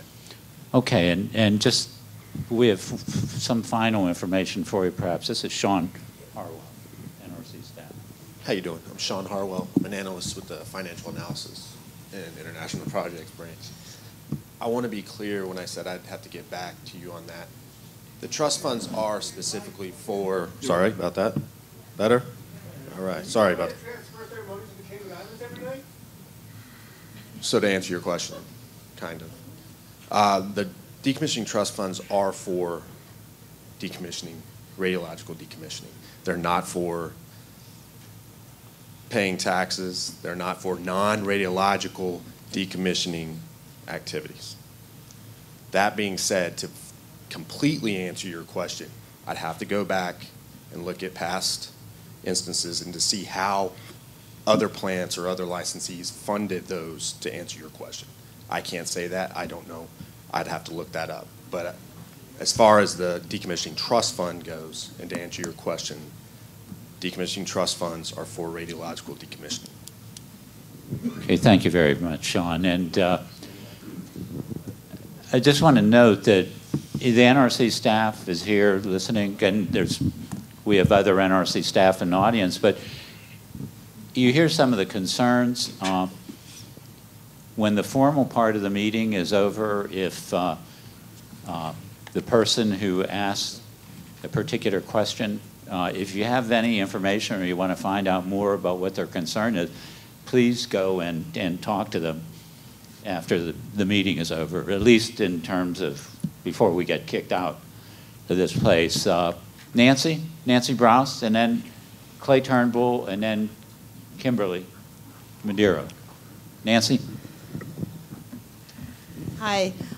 This also, what I'm saying also pertains to the new world of merchant plants being decommissioned. So it seems like we may or may not have answers here, but I've been thinking a lot about how the vast majority of corporations that existed 60 years ago are ancient history at this point.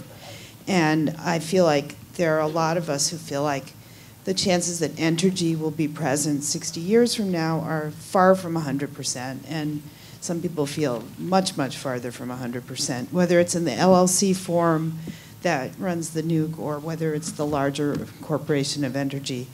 So, excuse me, I have a cold.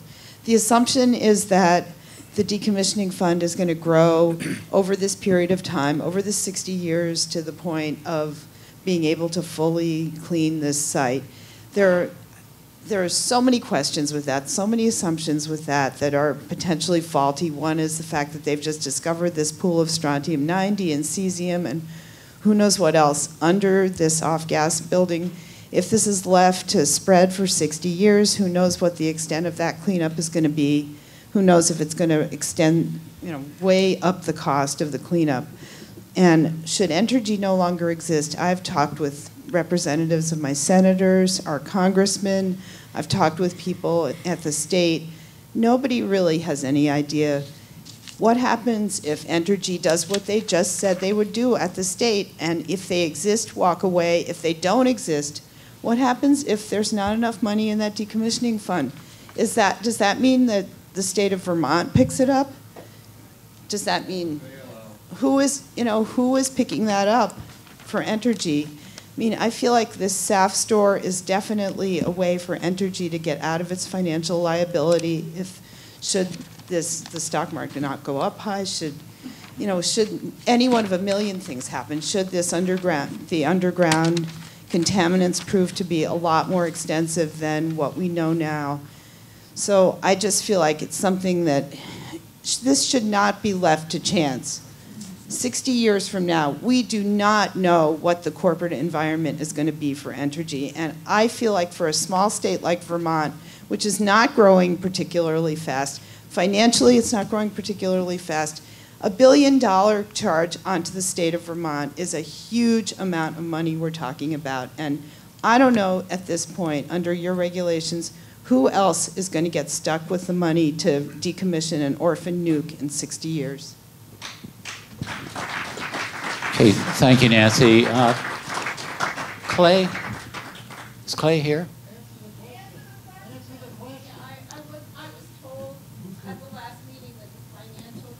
Oh, wait. Come on up, Nancy. I didn't hear and a just state that question explicitly. Okay, the question is, when I brought this up at the NDCAT meeting, somebody said that the person, which I think is you, who has financial experience with the NRC, would be able to address this question of what happens should Entergy no longer exist? Should Entergy in 60 years say, we're walking here, and the decommissioning fund is not adequate? What is the answer to this? What's the answer at that point? Hi, Sean Harwell again. The best way to answer your question, I would say, is that we are concerned with the radiological decommissioning just as you are. If Entergy goes belly up, what are you going to do? The growth of the fund as it is we have a reasonable assurance to think that there will be enough money. Should something like that happen in 60 years, we would not let someone walk away from their responsibilities. There are alternative legal methods that could be taken, but we would not let anyone walk away from that type of responsibility. That I can assure you. Yeah, I do have a follow-up, which is to quote Chris Recchia at the NDCAT meeting, which is, if you can say, I am the most responsible parent in the world, but when I'm dead, I'm dead. My responsibilities are, no one can come after me.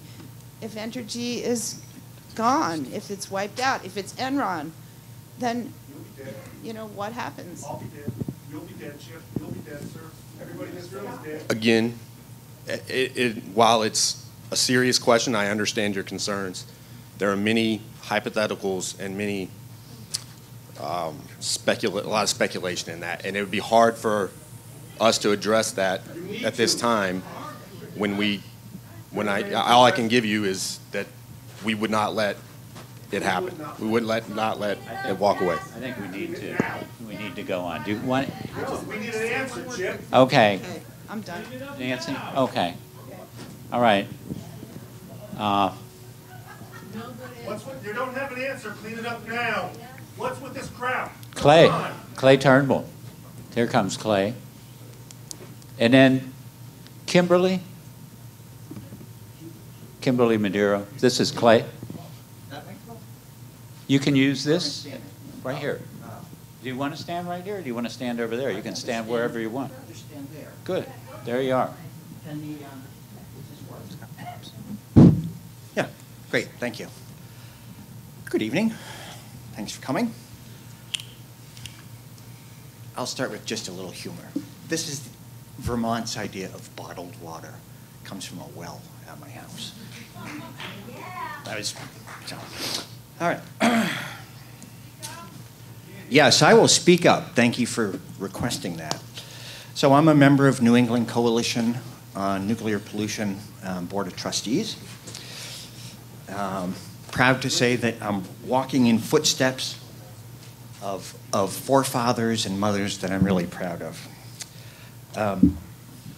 As of 2011, NRC certified that Entergy Vermont Yankee has enough money in the decommissioning fund when coupled with a parent guarantee to commence decommissioning at around $650 million. Entergy represented to the state of Vermont that Entergy would make a good faith effort to shorten the time to beginning decommissioning as much as possible. The key being when Entergy determined it had accrued sufficient funds. Entergy then chose the most extreme case scenario from among its TLG decommissioning estimates and announced that decommissioning would require $1.24 billion.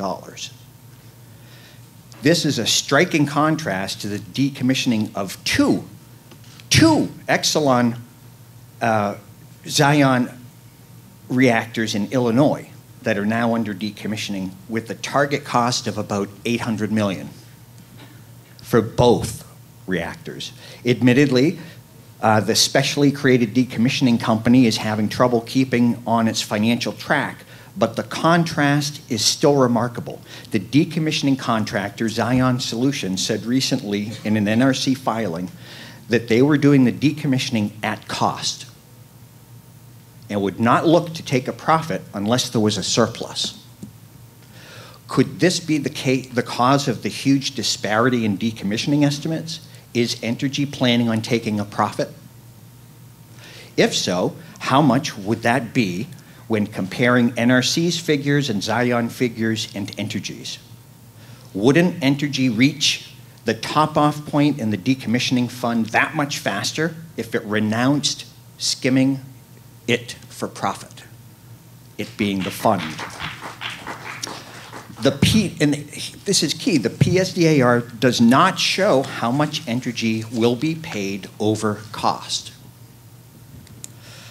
And by the way, during the state certificate of public good MOU hearings, our technical expert Ray Shaddis cross-examined T. Michael Toomey of Entergy every which way he knew how, but could not get him to say whether Entergy would or intended to make money on this decommissioning.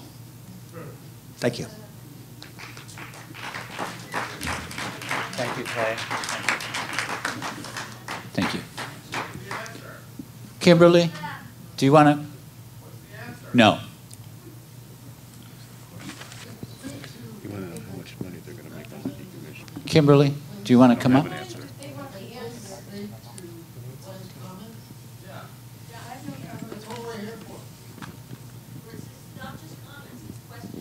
Yeah, questions and comments.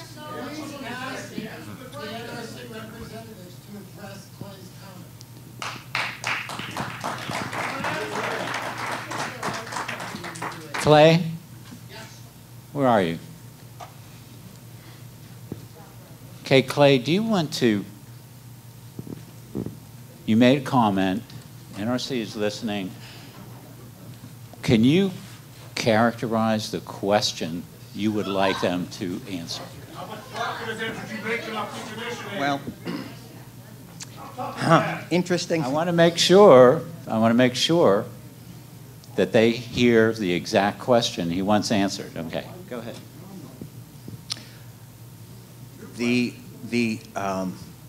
This process tonight is not anywhere near a venue adequate to get an answer to the question of how much would Entergy be making if they're going to make money on this decommissioning.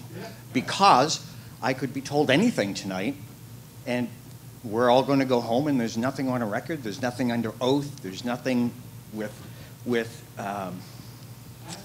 meaningful, there's no way to test. Okay, they're asking, please, they want the question out there, how much is Entergy planning to pay themselves from the decommissioning fund? Okay. Okay, so we gave a question, and I appreciate what you said about this type of forum is really difficult to have a complete discussion of your question. So I took it as a comment for them to think about. But now we have a question. And does anybody, do you guys understand the question? Is there anything that we can say about it? Is Entergy entitled to make a profit off decommissioning is the question. Did you get it, guys? Okay, let's get that. Go ahead, Bruce. Come on, Joe, what do you think? Okay, we're Take a guess. What do you think? Give me a good guess. Yes is the answer. Is there someone here named Gary Sachs? Oh, good. My turn to speak, sir? Not yet. Bruce? Let me just say that we're an independent safety regulator. We regulate the safe decommissioning of the site. Now, there's other costs associated with decommissioning, such as site restoration, that are, I think, part of the settlement agreement, along with what to do with the money that's left over from that we are not a party to.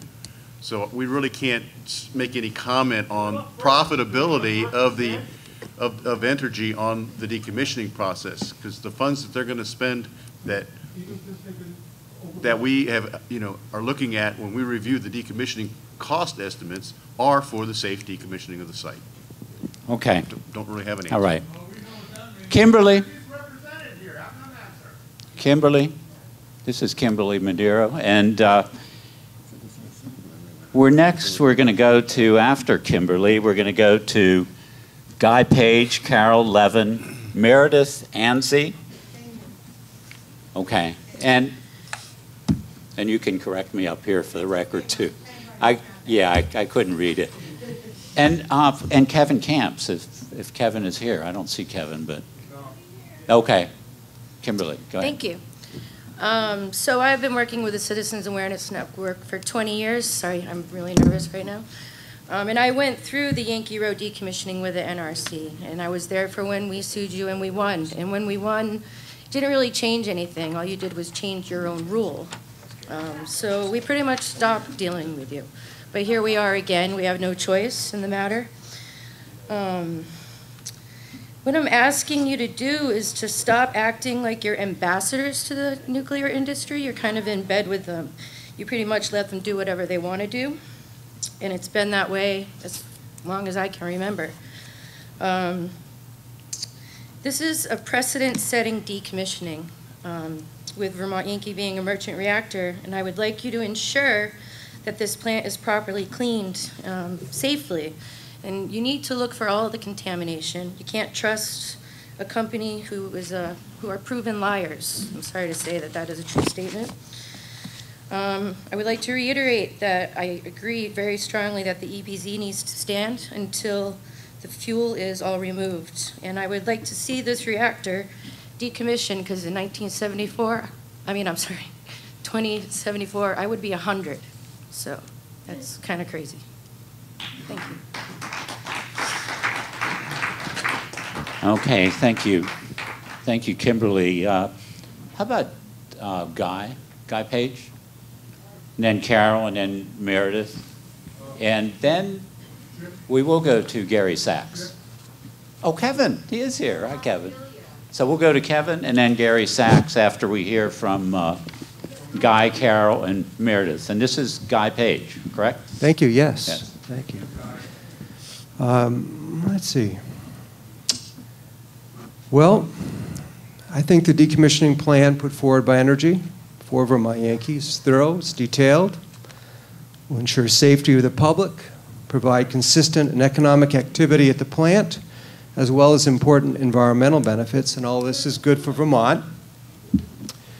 Two components of the plan stand out in particular to me. The first, Vermont Yankee wants to go the extra mile by building an additional dry cask storage pad so that by 2020, all spent fuel may be situated in dry casks.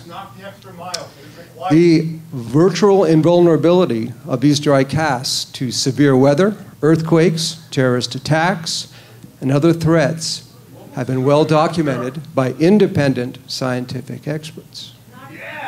Of note, at a legislative hearing last week, hey, please, that I was at, let's look. You just can't get up and be negative perhaps rightly so. No one is interrupting you. Let him speak without being interrupted. Okay? Doesn't matter. Go ahead, Guy. Please continue. Thank you. Thank you. At a legislative hearing last week, Vermont Yankee was applauded by state officials for its decision to move forward with building and maintaining the pad at an estimated cost of $150 million. The assumption of this cost by Entergy is to advance the decommissioning process instead of waiting for the US DOE to resolve the issue of spent waste storage, thus minimizing the impact on the Decommissioning Trust Fund. I was at a meeting, this isn't part of the letter that I'll be sending to you, but I was at a meeting last week, very interesting informational meeting that Mr. Gundersen was speaking at. And he and the other gentleman who was running the meeting noted that that decision may very well move up the decommissioning time. And they thought that was a very good idea. Second, Vermont Yankee's decision to pursue safe store decommissioning, agreed to by the 2002 Memorandum of Understanding governing the sale of the plant to Entergy, is a sound safety decision for this reason, because radioactivity decays over time.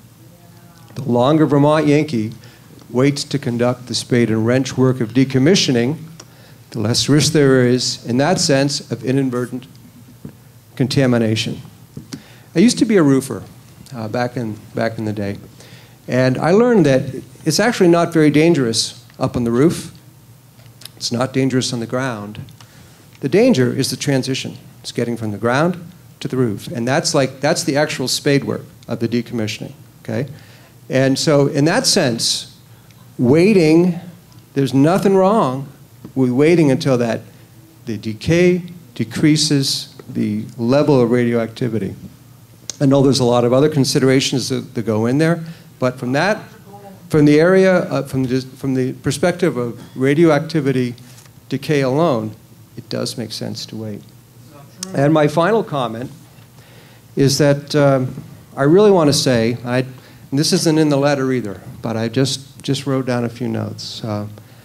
As visitors to our beautiful state, my native state, I'm sure that on behalf of many of us here, I sincerely apologize to you for these disruptions. Me too. Okay?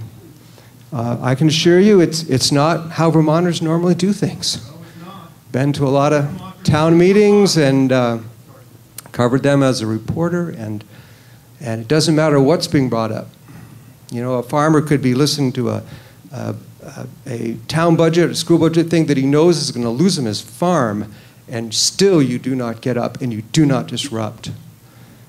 And so I apologize for that on behalf of us. So I will give you a copy of this letter, and I've also given copies to the media in hopes that perhaps there my thoughts will be shared without interruption. Thank you. Thank you. Thank you, Guy. Carol Levin?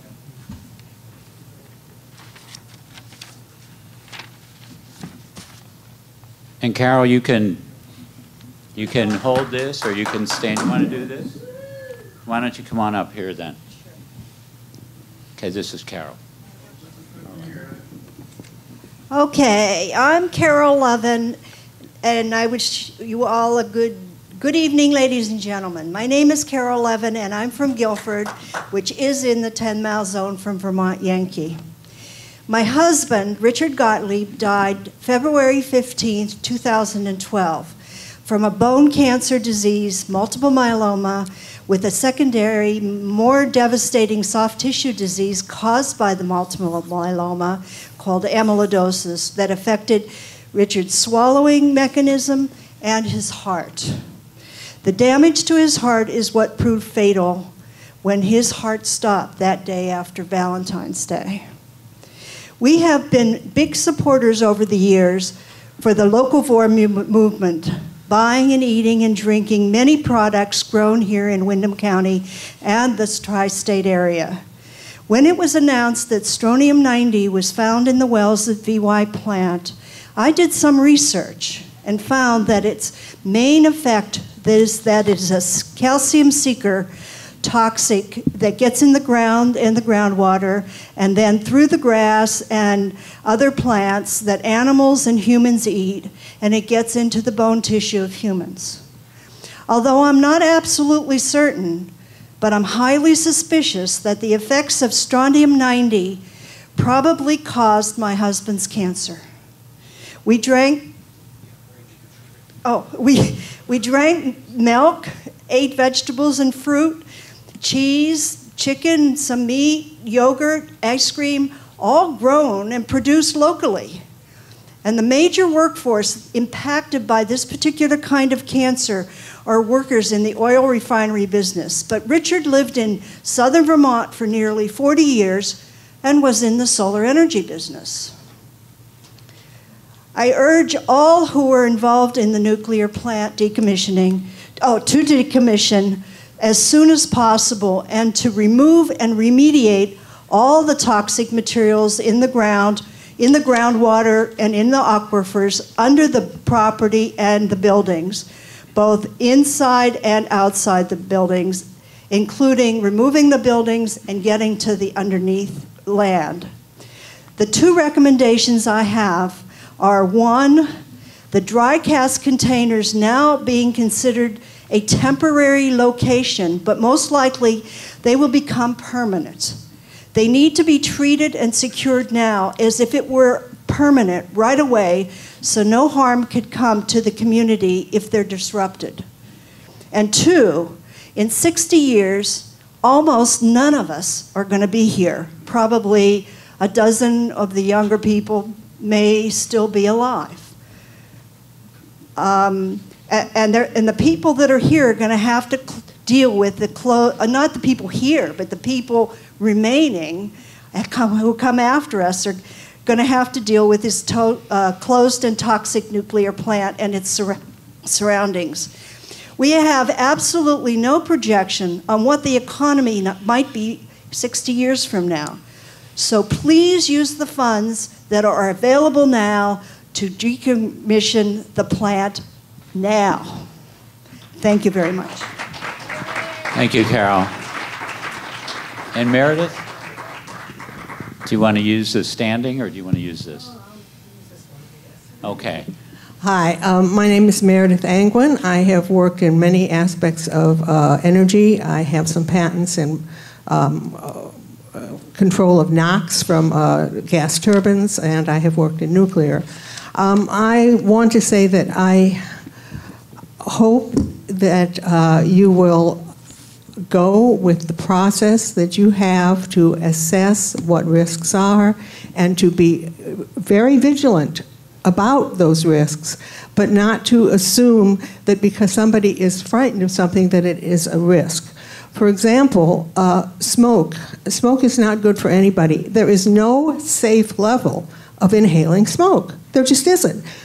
But if you go with that, you're going to end up with the idea that children can't have candles on their birthday cakes. So what we have to do, what we have done, is we assess safe levels of this and of that. There's a little bit of urea in all the water you drink, but there's a level for that, and you go right ahead and drink the water, because that's all the water in the universe. Well, I don't know what the universe, but certainly on the surface of the earth. That is how we do things. So what I'm trying to say is, when you're assessing a strontium, that some strontium has been detected, or that there's this or there's that, and do not look at it as, oh my gosh, it's absolutely unacceptable, there's any of it. You have to realize that there have been rules, there have been assessments of what is a safe level, just like there is for everything else in the water you drink, and you must vigilantly keep to those rules, but you do not have to say, well, just think, if we spent another $400 million, we could get it down from this to that. Once it's at the level that has been assessed, that is the right level. Thank you very much. Thanks, Meredith. We're going to go to Kevin Camps and Gary Sachs and Claire Chang and Bob Pickard. Kevin? Standing? Yeah. Okay. Well, actually, Do you want to use this? Can I use that? Yeah, sure. I'm going to take advantage of the table. Okay. Go ahead. Great. Thanks so much, Chip. Hello, my name is Kevin Camps, and I serve as radioactive waste specialist at Beyond Nuclear, based in Tacoma Park, Maryland. And I apologize for just getting here. It's taken a while today. There was an NRC meeting all day long on reactor pressure vessels, and I kept having to pull over. I drove up to testify. I couldn't drive and testify. And I congratulate, all the folks who had a hand in shutting down Vermont Yankee, because on December 29th at 12:12 p.m., the reactor risks went away. Well, technically when the fuel came out some weeks later. But the reactor risks are over at Vermont Yankee, and that's really good news. So that was a part of why I was late. And a public service announcement, I don't know if I just got here, if it got mentioned, but the highway shut down at exit 3. You can't get on, so you have to go north to go north. And there's a 5-mile line of cars through town. That's what took the last hour to get here. So I have some cheat sheets to remind myself what to say. These are handouts that are available out in the hallway right there on the table. I just put them out there. We've got stickers by Yuko Tonahira in Brooklyn. Radiation not in my water, that's a sheep. Radiation not in my fish, that's a cat. Radiation not in my playground, that's a child. And my comments fall along two major themes. One is decommissioning risks, and the other is the high-level radioactive waste.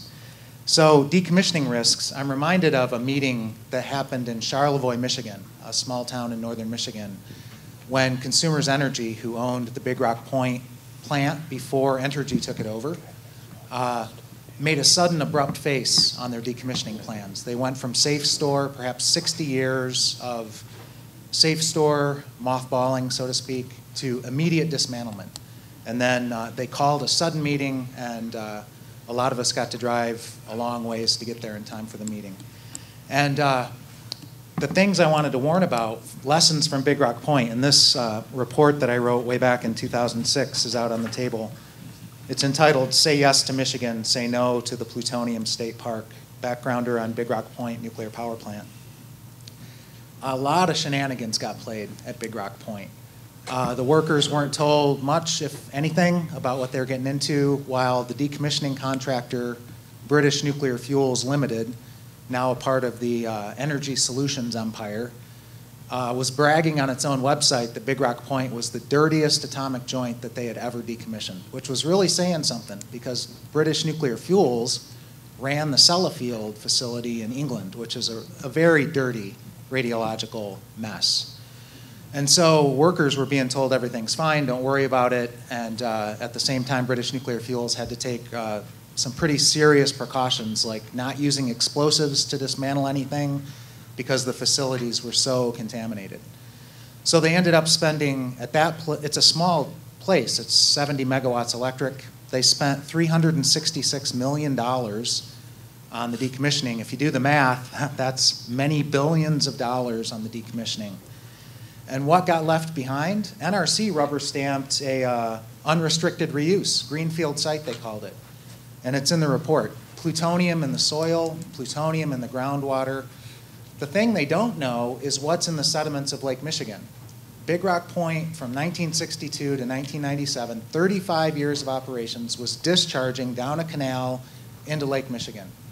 The NRC, the state of Michigan, the EPA, the companies involved, nobody's checked the sediments in the canal, in the lake. And the title for this paper came from a proposal that was put out there that this be a state park. And the taxpayers of Michigan could pay the company $20 million for a radioactively contaminated parcel of land and bus school kids in. They were going to build a museum glorifying the atomic age. And a lot of us said, no way, you're not doing it. And they didn't do it. We stopped them. So there's a lot of lessons from Big Rock Point. How deep does the cleanup go? How shallow is the cleanup? How much contamination gets left behind? At Big Rock Point, it's a significant amount of contamination left behind. And when they say unrestricted reuse, they mean unrestricted reuse. Maternity ward, daycare center for small children, growing food. It's a problem. So there's a lot of details I won't get into, but there's a lot of things to watch out for. A previous speaker said the risk was on the ladder. The risk is on the ground, it's on the ladder, it's on the roof. And there's pitfalls at every step.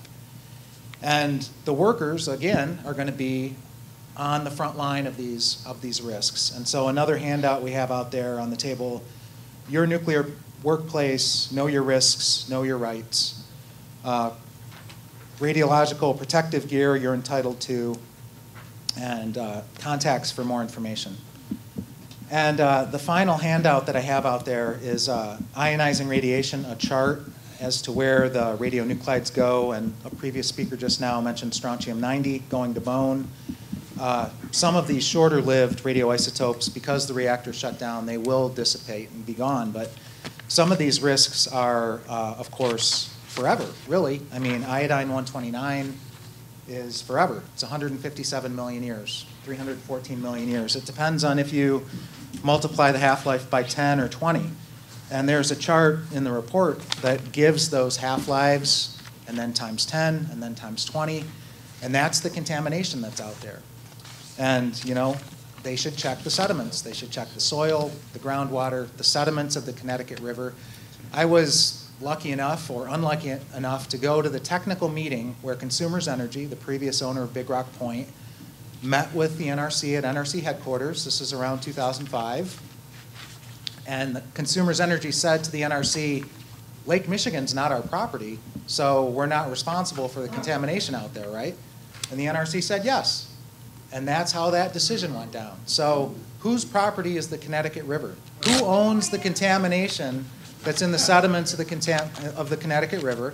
Who owns the contamination that's in the flora and the fauna and the food chain? This very discussion is underway in Japan. Who owns the contamination that came out of Fukushima Daiichi?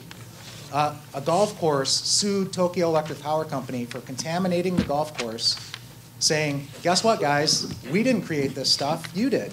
So the lawsuits are many over there. The last thing I wanted to talk about is the high-level radioactive waste. The pool is a very risky place. You lose the cooling water through a sudden drain down, as by the drop of a heavy load, which almost happened at Vermont Yankee several years ago. Almost happened at Palisades in Michigan back in 2005. And NRC was complicit in the cover-up for many months. So the drop of heavy loads is a real danger. You lose the water in a great big hurry, and that waste can be on fire in a matter of hours, if not sooner. And there's no contingency, because when the water's gone, the radiation shielding's gone. The dose rates near the pool would be something like 10,000 rem an hour. You're dead in seconds if you approach it. That was the whole problem at Fukushima Daiichi. I happened to be in Montpelier on St. Patrick's Day 2011 because we'd had a Chernobyl photo exhibit, long planned. It was the 25th anniversary of Chernobyl. So that was the night that the Japanese Self-Defense Force helicopters were trying to drop seawater by helicopter onto the pool at Unit Number 4 at Fukushima Daiichi, very reminiscent of what happened at Chernobyl, the dropping of, fire retardant materials from helicopters. And it was because there was tremendous concern that Unit 4's pool was empty of water, that it had drained. And now the official version of things is that no, the water was always there. Well, it must have been a concern if they went to such great lengths and such great risks, putting those pilots at such great risk to try to drop that water in there. So if you have a sudden drain down, if you have a slower motion boil down and you lose the water that way, and again, at Fukushima Daiichi, they were without electricity to turn the lights on in the control room for like 10 days, let alone to run the cooling water pumps on the high-level radioactive waste storage pool. So a fire in the pool, and the waste is supposedly going to be out of there by 2020, but that's 5 more years of pool risks at Vermont Yankee. And then once the irradiated fuel moves into dry cask storage, that's where the risk moves to. Granted, it's a reduction of risk, but the risk is not zero, far from it, because NRC regulations on dry cask storage don't require safeguards against terrorist attack. If attackers were to show up with anti-tank missiles, they could blow the dry casks away. It wouldn't be that difficult to create earthen walls around the dry cask storage to prevent line of sight attacks. And there was enough public pressure in places like Prairie Island, Minnesota, with an Indian reservation 100 yards away from the nuclear power plant, that the earthen walls were put in place, preventing line of sight attack. They have that as well out at Palo Verde in Arizona. This can be done. It's not very expensive. I have an uncle in Michigan with a Bobcat who would do it for $50,000 and be very happy about it. I mean, jobs, right? So the last thing I want to say about the dry casks, and then I'll sit down, is the Holtex. We have known since the year 2000, when I had the honor of meeting Oscar Shirani, January of 2003, when I met him. Oscar Shirani worked for Exelon, Commonwealth Edison in Chicago. He was their lead quality assurance inspector. And he got tapped to do the quality assurance inspection on the Holtec dry cask fabrication facility in the Pittsburgh area. He led an audit with a dozen other auditors, one each from the utilities in the country using Holtex. And in a short 3-day audit, they found 9 major categories of quality assurance violation. NRC had just done a QA audit not long before, found nothing wrong. Everything's fine. Just one example was the welds on the Holtex. The fabrication facility called US Tool and Die was cooling the welds in baths of water, putting fans on them, introducing brittleness into the welds. The people doing that work were not qualified to be doing that work. The materials they were using were not quality assured. They don't know where those materials came from, what impurities were in those materials. So Oscar Shirani, and he was backed up by Dr. Ross Landsman of the NRC Chicago office, dry cask inspector, they have major questions about the structural integrity of the Holtex sitting still, going 0 miles per hour on-site storage, let alone going 60 miles per hour or faster on the rails, which NRC has certified them for, to carry this stuff to Indian reservations out west, for example. So my bottom line, all you vigilant folks here who shut down Vermont Yankee through your courage, your vision, your creativity, your determination, if anybody could keep their eyes on this decommissioning process, if anybody could keep their eyes on the risks of high-level radioactive waste, it's you guys. And believe you me, it's going to have to be you guys. It ain't going to be the NRC. It ain't going to be Entergy. They have other motivations. So thank you very much. Thank you, Kevin. Thank you. And Gary? Gary? Do you want to ask the question that I asked you about earlier, or do you want me to? What actually do about the habitability, right? No, I'm actually thinking about what I heard Mr. Bruce Watson say. I don't like being invited. Mr. Watson said on a webinar last week that the people who determine whether or not Vermont Yankee is to be decommissioned immediately or put in safe store, that is down between the owners and the stakeholders. Did you say that, sir? Yes, and let me clarify a couple things. The determination on which strategy that's going to be used for decommissioning is up to the owners. It's also up for them to get the input from the stakeholders, such as the stake, the local community, and other people who are interested in the decommissioning. With that said, we would hope that they would take some of that consideration into their planning and strategies for doing the decommissioning. So yes, it's a true statement. Part of that I also mentioned before is that we encourage the licensee or the state to Actually, form I'm okay with citizen the advisory Is it okay if you just stop there? No, I want to finish the question. But you've already spoken quite a bit, and I haven't had much chance yet. So. Well, I think you've spoken plenty.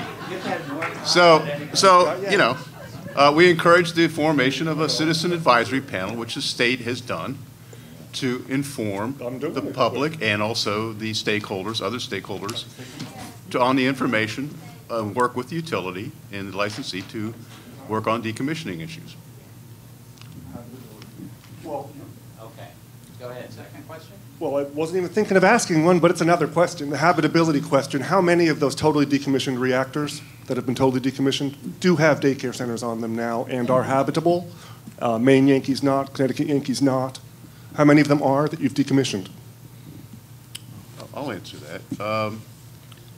The 10 power reactors that have been decommissioned for unrestricted release, meaning the footprint of the reactor itself, license has been terminated. are available for the owner to decide what they want to do with the property, not the NRC. And they may invest some of that with the state. Maine Yankee donated some of the land to a nonprofit organization which maintains part of the site as a park. Some utilities have elected to build additional generating stations on the property because they're valuable to them. There's water, cooling water. There's the grid infrastructure. There has also been environmental impact statements done on the property. How about a number, sir? Well, I'm just.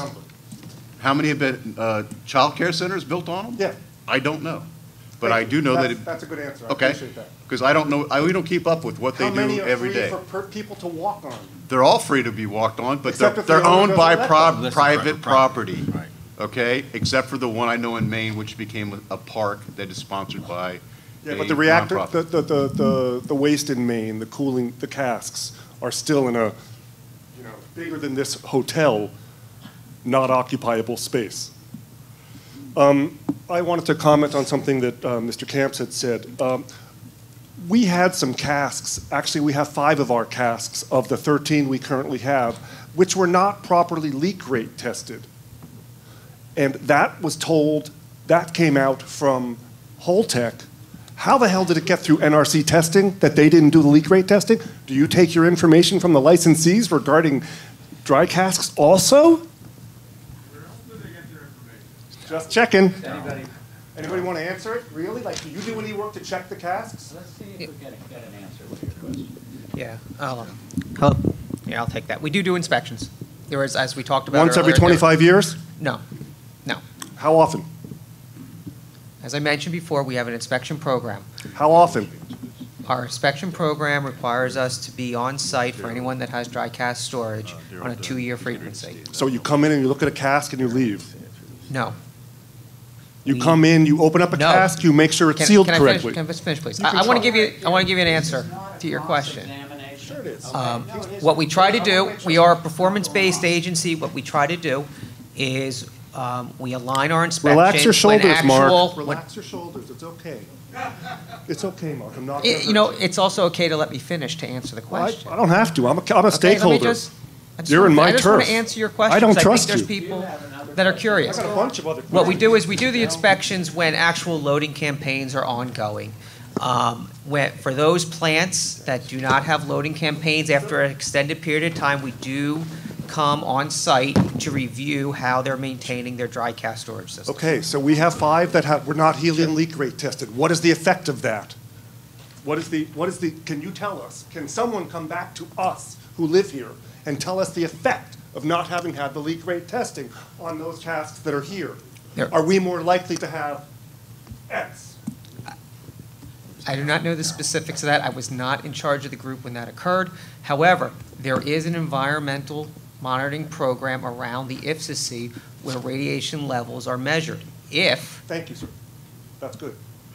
Gary, how about 2 more questions? How about I read what I presented, sir? You told me to write them down. I wrote them down for now. Gary, we have like I know you do, but this is the way it is. You said you'd be here past 9. This is the way it's supposed to be. Okay, I cite NRC Information Notice 96-34 in reference to a hydrogen explosion in the process of sealing a dry cask, 1996-34. I cite 198-40113 regarding the fuel rod drop that occurred at Vermont Yankee. That was in 98. I cite NRC 94-12, where the NRC proposes a fine for multiple alleged violations of NRC requirements at Vermont Yankee Nuclear Power Plant in Vernon, Vermont. That's regarding multiple 1993 instances of fuel mishandling at this now closed, thank you very much, reactor. Because of multiple examples of the alleged violations, unquote. Also for the silt, etc., that had clogged the alternate cooling tower here at VY.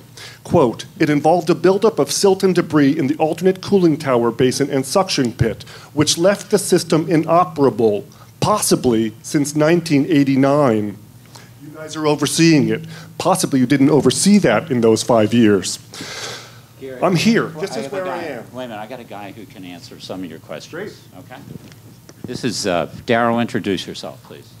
My name is Darrell Dunn. I'm with the Office of NMSS in the Spent Fuel, Nuclear Material Safety and Safeguards, in the Division of Spent Fuel Management in the Renewals and Materials branch. So my branch looks at dry cask. It's the best place in the country to work? Best place in the government to work?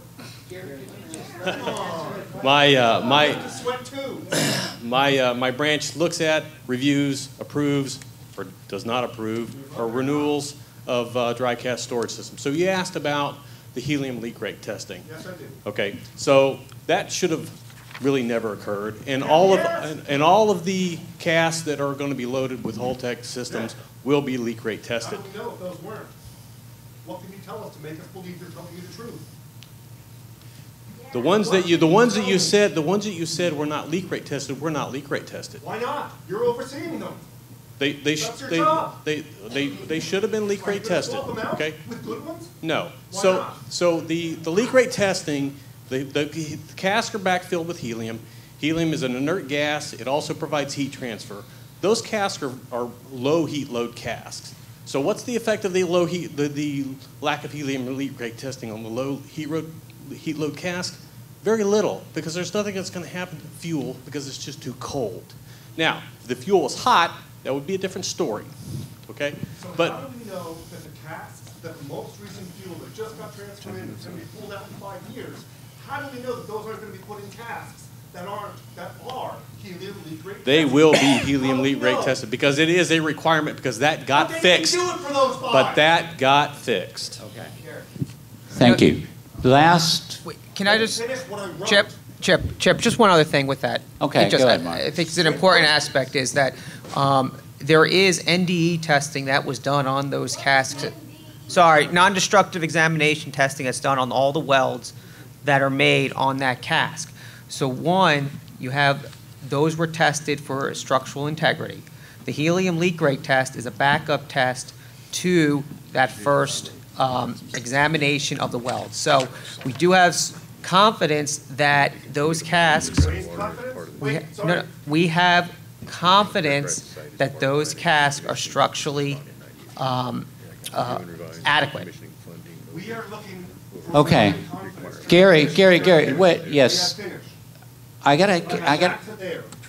That's what I got left. I got there to there. Gary, those are many questions, right? No, those aren't questions. It's bringing things forward that have not been mentioned. Okay, Gary, I'm going to give you a couple minutes to do it, okay? Jeff, I sat and waited. I got all this crap you told me to do without. You told me to not make noise. I didn't make noise. Okay, Gary, I'm going to give you the microphone back, okay? But we have a bunch of people waiting to speak also. And I just want to, if you have questions, you can submit them in writing to the NRC. Okay. Get to speak to them. This is what I want them to sweat, not when they're in their office. Gary. Thank you, sir. I got it. You got 2 minutes. I got it. Okay? I got it. You got 2 minutes. Great. I got it. Okay. Okay, where am I now? I need my glasses. Gary, thank you for caring. Thank you.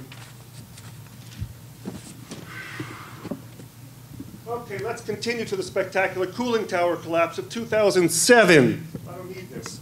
The NRC oversaw the spectacular cooling tower collapse and oversaw the repairs. They had to come back in 2008. They had to come back in 2008 because they were not able to see. They were doing supervision without the ability to see. You cannot do supervision without vision. Supervision means overvision. Latin. Vision means to see. If the NRC can't see when doing repairs on the fake plastic cooling towers, then how can they be said that they're doing supervision? Okay, that's another cooling tower. So,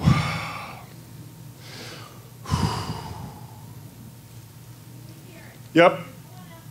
The simple thing I want to bring up is that Entergy right now has just been said to be overbought in the market.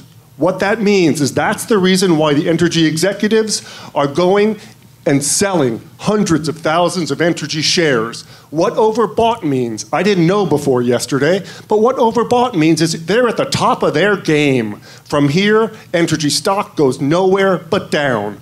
We have a nuclear reactor leaking strontium, and we have a company that says they don't want to clean it up. You know, when Vermont Yankee came into Vermont in 1967 and said, we want to run a reactor for 40 years, they didn't say we want to run a reactor for 40 years, but not clean it up for 100. No, they didn't say that. You guys are messing with the state of Vermont. It's gross. It's really wrong what you're doing.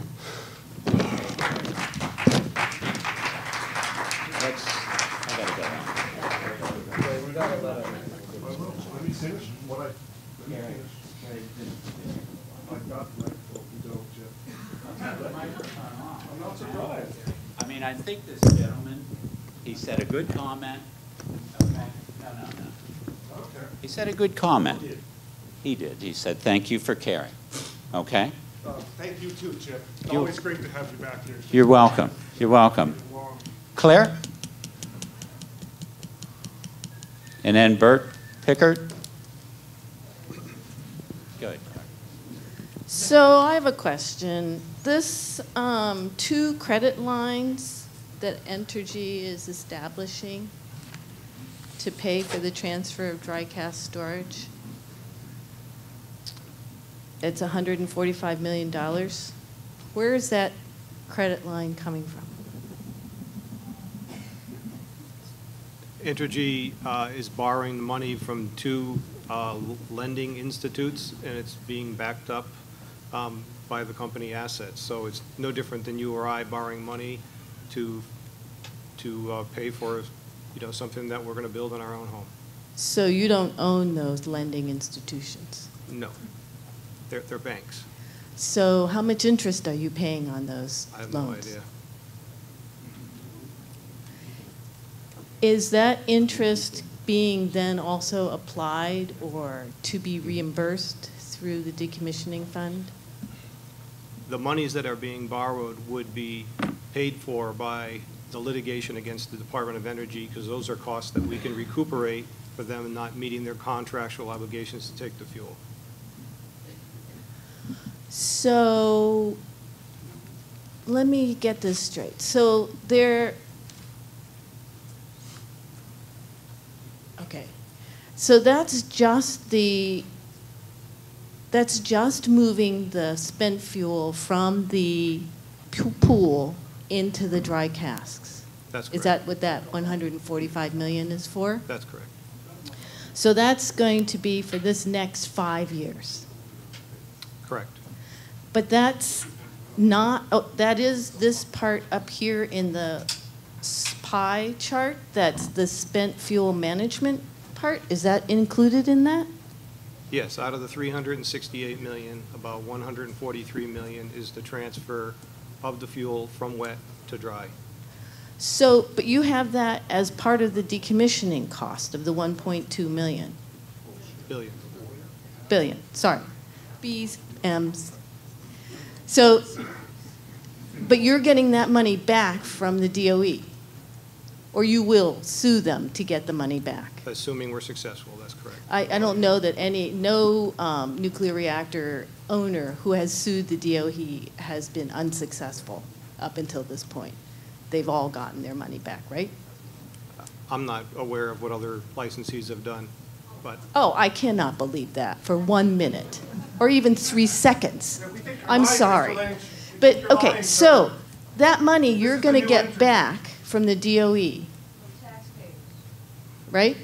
This 145 million that you're borrowing. I'm sorry, there's 2 people talking at the same time, so if you can ask the question, I'd be more than I'm sure happy to answer it. you've been in many conversations when 2 people have been talking at the same time. Claire, could you just ask your question? I did ask my question. So the DOE is going to give you back this money that you're including in the cost of the 1.2 billion to decommission this fund, decommission this reactor. But that money that the DOE is giving you back, is that going into the decommissioning fund then? The trust fund? the money would be paying back the creditors that loaned us the money in the first place to allow us to transfer the fuel from wet to dry. But you're including that cost into, there's something fishy going on here, and I'm not a financial person, so I can't quite put my finger on it. But if you're including those costs in the decommissioning trust fund amount, but somehow you're not paying for it, but the DOE is paying for it, then why are you including it in this cost that the trust fund has to pay for? The overall breakdown of all the costs are explained in decommissioning cost estimate. We go through why each cost is costing what it is. So that's part of the PSDR, and it's part of a very detailed decommissioning cost estimate. It explains all the costs, where the monies are coming from, and how it's being paid for. Subtract 1.4 million from 1.24 billion. Can we get him a microphone? Give him a microphone. Mike, you want to get on? Thank you. Sure. Mike Toomey from Entergy. Scumbag, Mike Toomey. The behavior you call The answer to your question. The answer to your question is that the 1.24 is the total cost of the project, which we've identified. When this 143 million of the project is done, then you'll have less. You'll have 143 less that has to go. So the cost of the project after this work has been done will be whatever 1.24 billion minus 143 million is.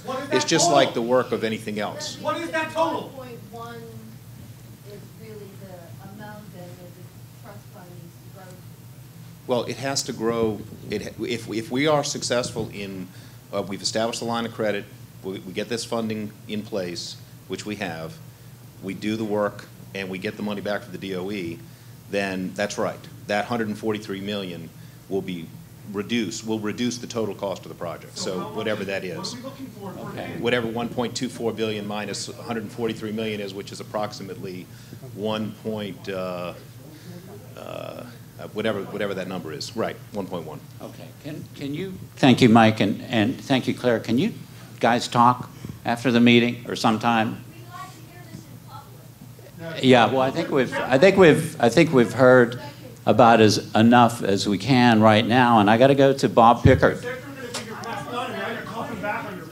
No, we're going to be here past 9, but we still have 10 people to go here or more.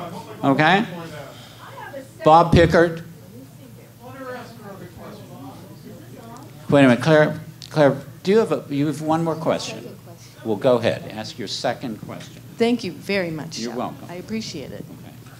So, but I miss your red vest. Okay, thank you. Now, the second question is, Entergy goes belly up next year. What are you going to do?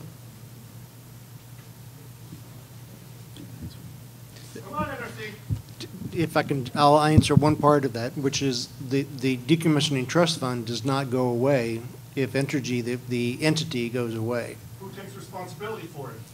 Whoever becomes the licensee after that. What if there isn't one? What if it's you? We will continue to hold Entergy responsible for that. What if Entergy goes belly up? What if there is no Entergy? Hey, let's concentrate on Claire. Gary's line of questioning is appropriate. I asked exactly. Entergy does an Enron, and it implodes. It's not that far-fetched. No one would have expected Enron to have died. No one. So next year, I'll pick a date for you, too. April 1st, 2016, Entergy dies. What are you going to do? Well, the first thing I was going to mention is that, let me answer one thing. The trust fund still exists. I mean, the trust fund will still exist if Entergy was to be gone. But the trust fund will exist, and it will be up to the trustee of the trust fund to hire another cleanup contractor to clean up to decommission the reactor. But it would be another cleanup contractor if Entergy did not exist. Well, Gary, come on. I'm trying to answer the question. He's trying to answer Trust it. fund. It would be the trustee of the trust fund, I believe. So Yeah, who's the the trust fund, trustee? excuse me, the trust fund, I believe, is Mellon Bank. These licensees have it with separate independent banks. So the trust, that is with a third party. It's not with the NRC. It's not with the licensee. That money is with the third party. Okay, and that's who they go to get money to do the decommissioning planning and to execute the decommissioning. Okay. And so they don't go through you at all? They advise us or notify us when when they want to use funds. They also report to us every year on the health of that fund, and if there's any shortfalls, then we will address with the Entergy entity to come up with a shortfall in those funds. Okay. So it goes back to that this is a merchant plant and that you don't have the rules and regulations in place. And it's not our fault that you don't have them in place. It's your fault. And you knew years ago, decades ago, that this was a scenario. Okay, I think you made your right? point. I think you made your point, Claire. Thank you.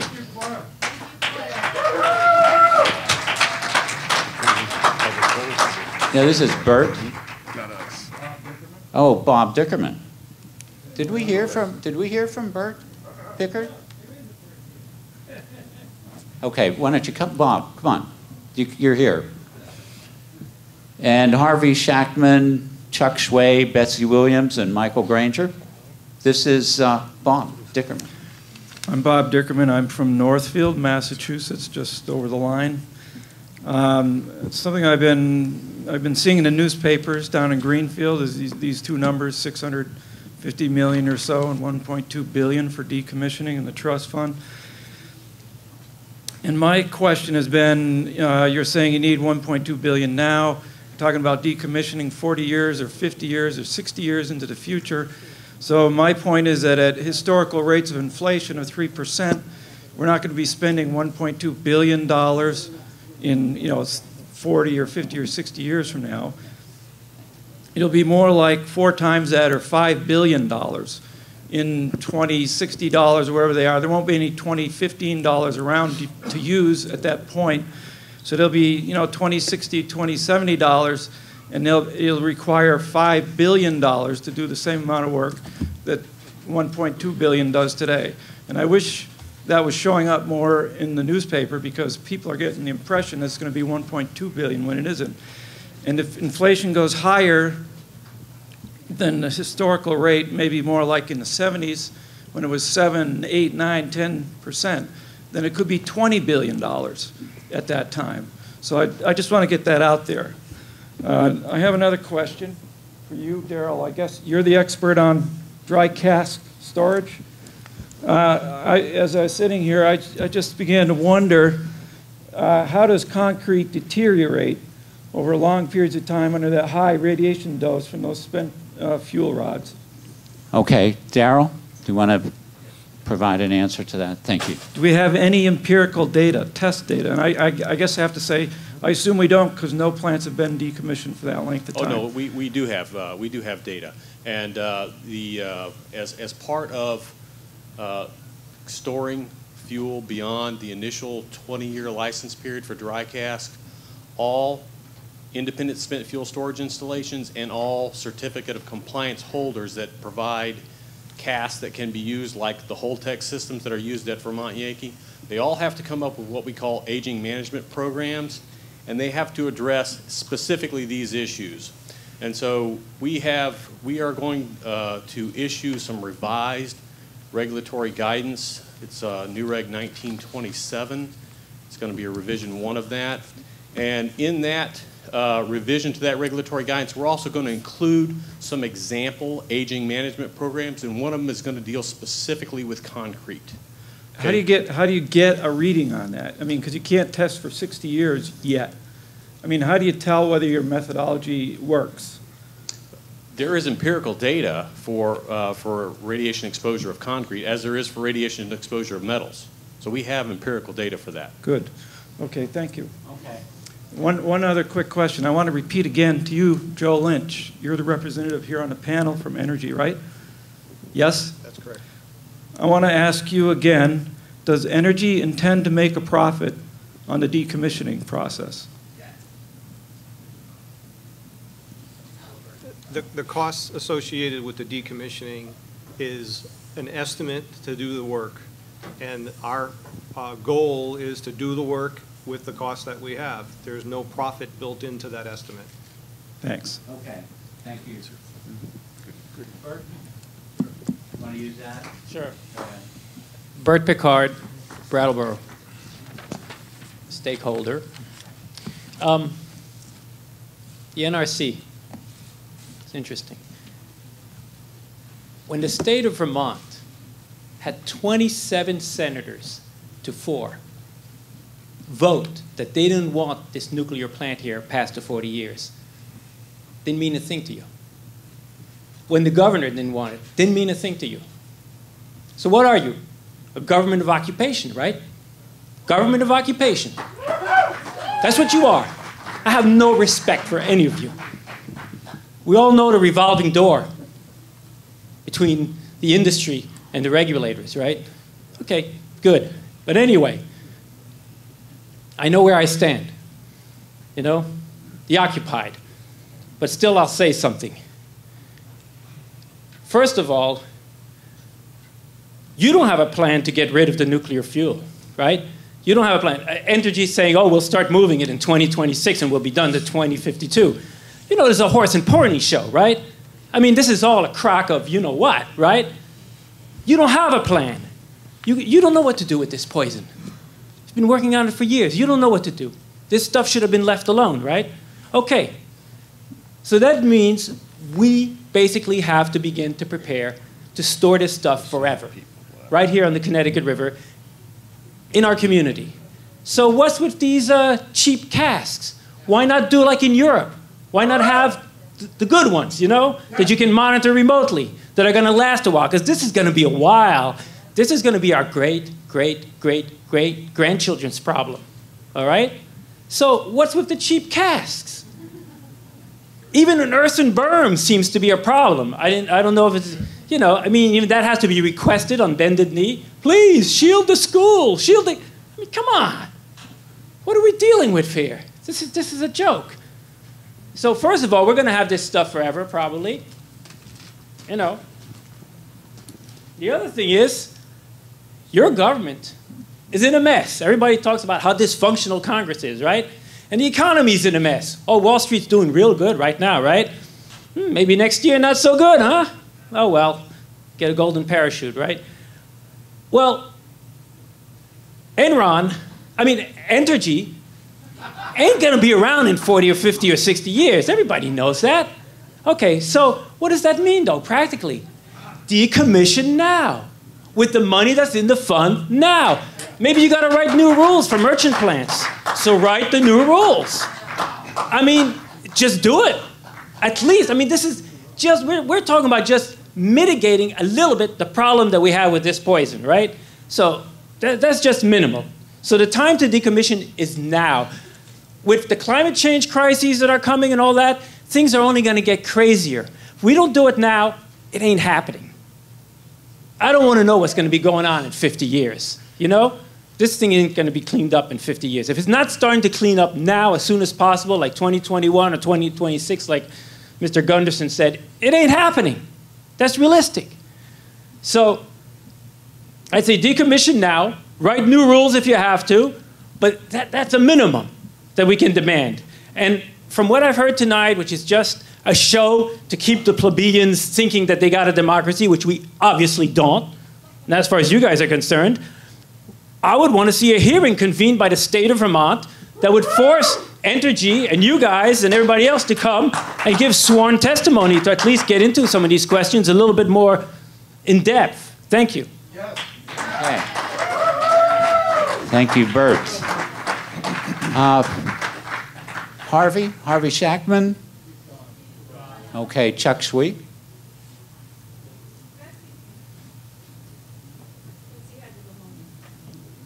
Betsy has gone home. Oh, Betsy. Oh, come on up, Betsy. And then Michael Granger would be next, and Chris Myers, Skylar Gould. This is Betsy. I'm Betsy Williams. I live just up the road here, and I don't have any notes. So I'm just going to speak about a few things, a few reactions. No pun intended. Or maybe pun was intended. A couple of things, just reactions of things that have been said. I have to say I find it, when we're talking about one of the most dangerous substances known to humankind, and I would really invite anyone to disagree with me on that. That's what we're talking about. The most dangerous substances that are known to humankind.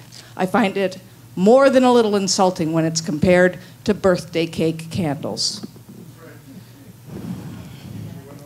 We do have reason to have concern here. Very good reason to have concern. And when, sir, I have to respectfully say to you, when you tell me the casks will be adequate, that does not give me great assurance. I'm looking for a hell of a lot more than adequate. I want to know that that thing is not going to crack. And I want to know that when the Connecticut River floods, that nothing will happen to that radioactive waste that's sitting underwater in a floodplain. I want to know when some idiot flies a plane into it that it's not going to irradiate this entire region. Can you give me that assurance? I don't think so.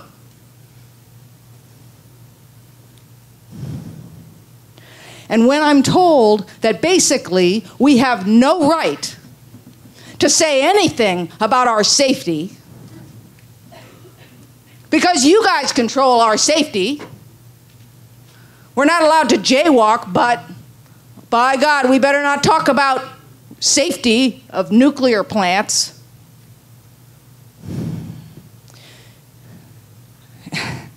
I don't know.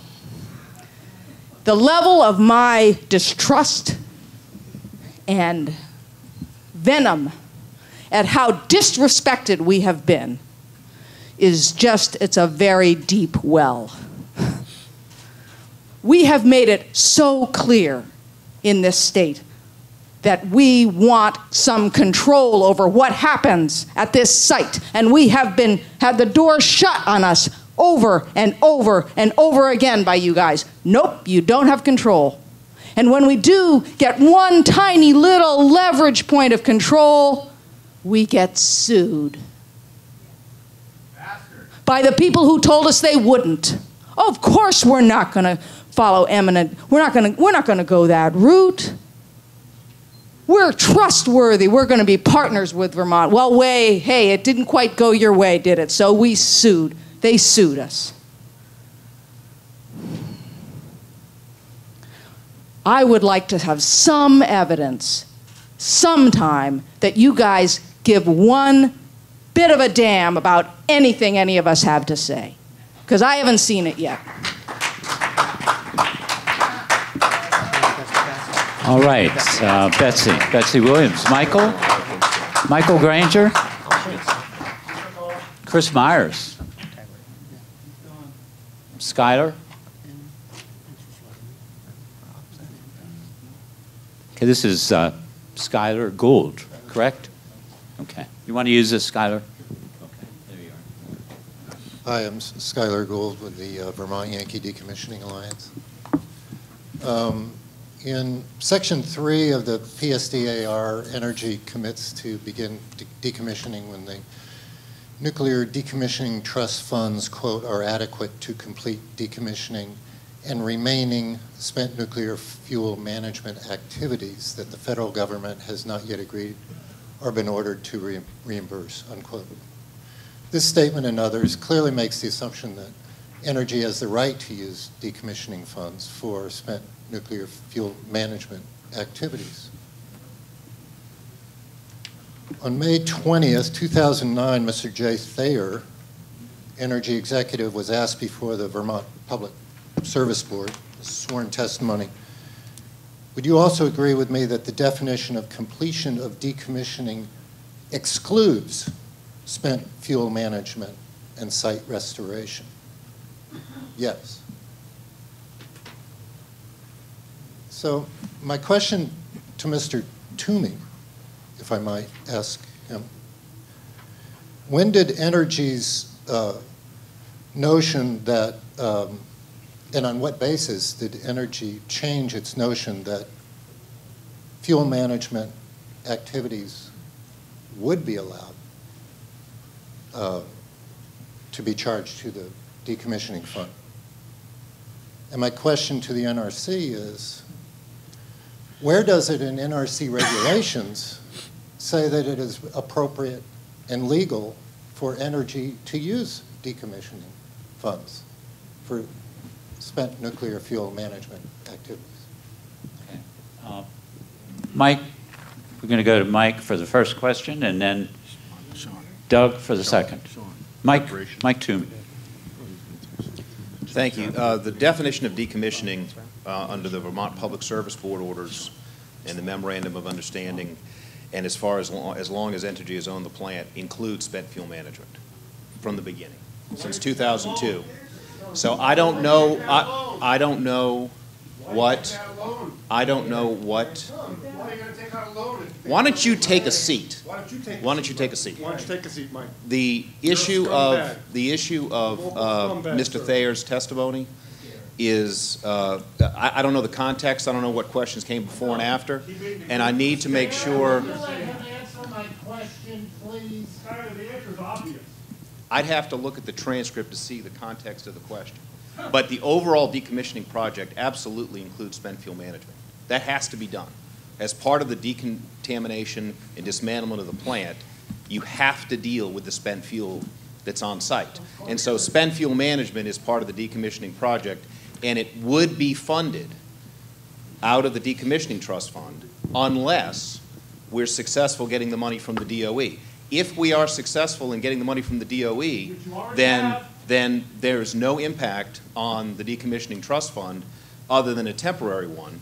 What we have tried to do and what we have planned to do is on the decommissioning trust fund for the next 5 years, for the substantial front-loaded costs of the dry fuel storage campaigns, we are trying to have no effect on the decommissioning trust fund. By taking the lines of credit out, we borrow the money, use it.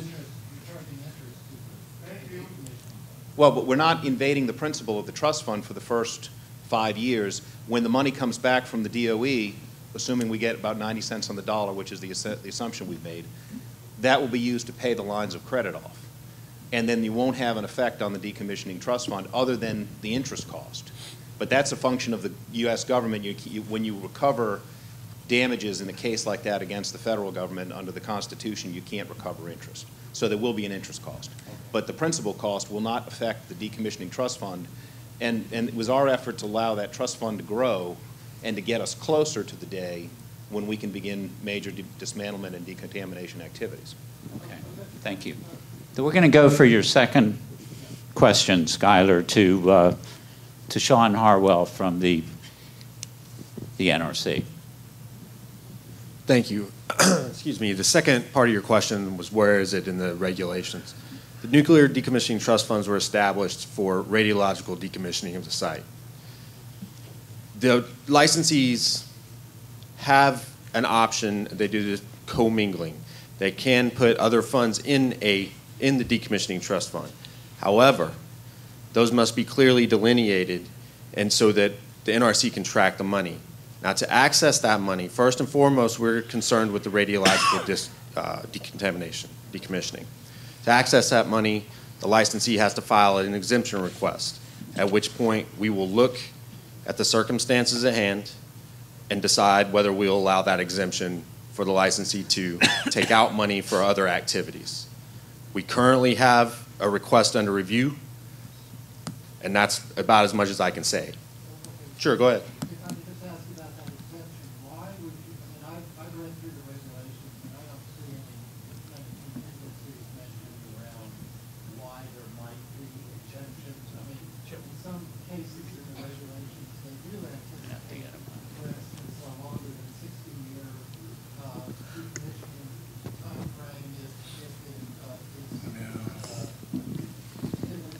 Skylar, apologies, but we have to get you on the transcript, so if you could just ask this follow-up to him. Okay. Sorry, thank you.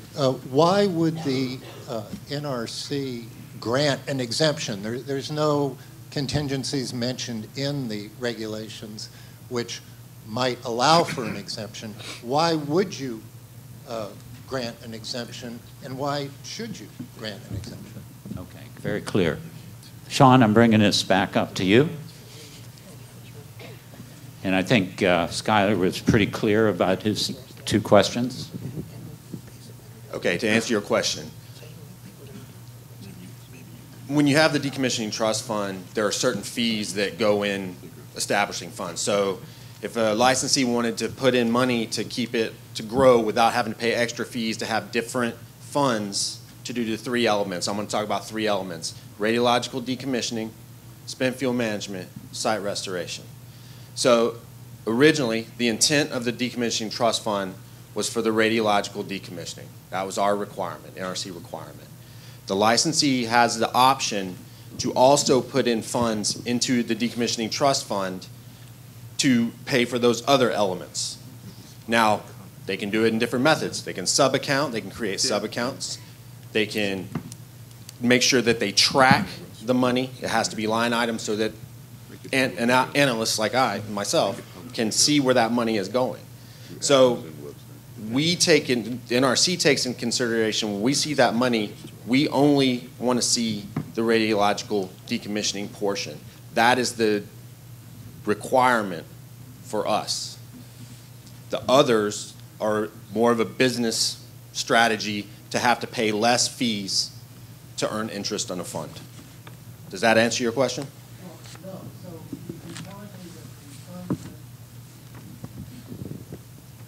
Okay, Skylar, last one. Okay. Well, I'm still trying to get an answer. I know, but we'll have to go on. So you're telling me that the funds that are there were committed to radiological decommissioning. I don't hear you saying that any of those funds were put in a separate account or separate accounting for spent fuel management. So why would any of those funds go into spent fuel management? I think, if I get your written name right, sir, Mr. Toomey. Oh, no, Skylar, I guess. Well, no, I'm talking to Mr. Toomey over here. From what I understand, the state of Vermont and Entergy have an agreement where they see decommissioning as more than radiological. It includes spent fuel management as a process of radiological decommissioning.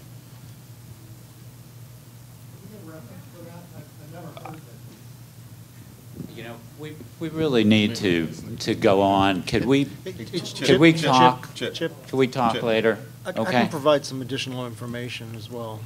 Okay. Why don't you go ahead and That might help to clarify. Okay. There is another section of regulations that also requires licensees within 5 years of the end of their license term, or within 5 years of their planning to shut down, to submit to the NRC an irradiated fuel management plan. And it's their plan for how they expect in that 5 year time period, after they shut down, how do they expect to pay for the cost of irradiated fuel spent fuel management. And so Entergy did submit an irradiated fuel management plan to us 5 years prior to their the original period of the license term, which I don't remember the exact date of that, but they're in license. They were in license renewal, so it would have been 5 years before they went into that extended period. My recollection is, and we can get you the specifics, but my recollection is that plan that they submitted at that time indicated that they would come in and were planning to use a portion of their decommissioning trust fund for irradiated fuel management at that time, if there were sufficient funds within the decommissioning fund to do that. Okay. So that's where there is a tie within the regulations, but it doesn't specifically say that, how that irradiated fuel management plan will be funded. It just requires a licensee to tell us. Okay, thank you, Doug. And if you could get Skylar or Mr. Gould that information. that would be helpful. Ann Darting, Bill McCann, Francis Crowe, Michael Milligan. Ann? How about Bill McCann? Francis? Francis Crowe. Michael Milligan? Is this Mike in the yellow? Okay, gold.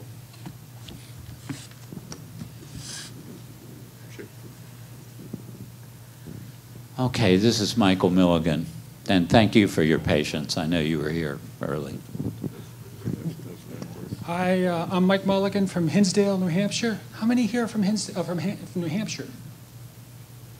Oh, that's not bad. I would like to thank the police for being here and for the job they do. I really thank you a lot.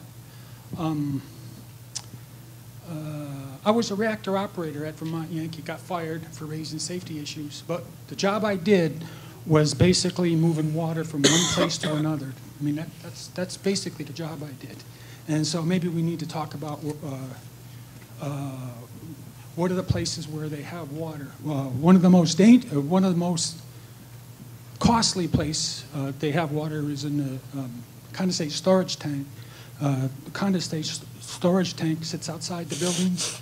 It's a huge tank. There's a lot of radioactive water in there and stuff. And so, you know, my major concern, the most risks would be that tank. The bottom of the tank, you know, had leaks in the past. There's issues with it having leaks. Well, not now, but, you know, they had leaks in the past. So my question is, well, what happens in 5 years when nobody has any heat and all that sort of stuff? And, you know, the tank has a chance of you know, icing over and stuff like that. And so there's an assortment of tanks in Vermont Yankee. One of them would be, of course, the Taurus. The Taurus is a humongous tank and stuff. There's main condenser, which is another not so contaminated water and stuff like that. And so the question, you know, is what, you know, the separator up in the refueling floor, the primary coolant pump. So these guys got an idea that they're going to not have heating. They're just going to let that building be as is. And I'm saying, what are they going to do in the future? You know, minus 10 degrees and all that sort of stuff. And you know how pipes and freeze, frozen pipes, and they get leaks. And then there's all sorts of corrosion type of stuff. And so, you know, I think the accident in the future is going to be, one, the Taurus is they're going to find a leak in the Taurus one day, and they're going to go down in the basement, and the basement's going to be full of water. And you think you had radiation contamination problems in the past, you ain't seen nothing yet. The same thing, like I said, the CST tank is the most riskful, I think, tank there. And I think they should get rid of the water, pipe off that tank, maybe, you know, even kind of think about, well, maybe we ought to build a new tank, a big tank outside, maybe a couple of different tanks, you know, different radioactivity levels and stuff, and, you know, make it so there's, you know, nice cement floor underneath it and new materials and all that sort of stuff. And probably that would be the safest way. I got a couple more comments. One is Pilgrim Plant. Pilgrim Plant right now, Entergy owns Pilgrim Plant. They're in deep trouble. They're in a situation of basically Vermont Yankee was 3 or 4 years ago. There a lot of equipment problems, and you know, all they're waiting for is one mistake. Somebody kind of tells a fib, and you're going to have Vermont Yankee over again. So there's a problem right there. One more thing is the inspectors, the inspector staff, the residents, their bosses and stuff like that. You know, I'm an Irishman, and you know, I mourn things at times and stuff, and you know, I always kind of was competitive with the NRC. We didn't agree on a lot of things, but what I realize now is we're not going to have the staff around. We're not going to have their bosses around with their, you know, deep education and their deep experience and all that stuff. You know, I'm kind of sorrowful. I'm going to miss them. At times I didn't like them, but you know, looking at it right now, they had a lot of education and a lot of enlightenment to our community, I think, and stuff like that. And we're going to miss that education and that type of thing. Thank you. Thanks, Mike. John Ward, Chris Williams, and Andrew Larkin. John? Are you John? Okay. Thank you.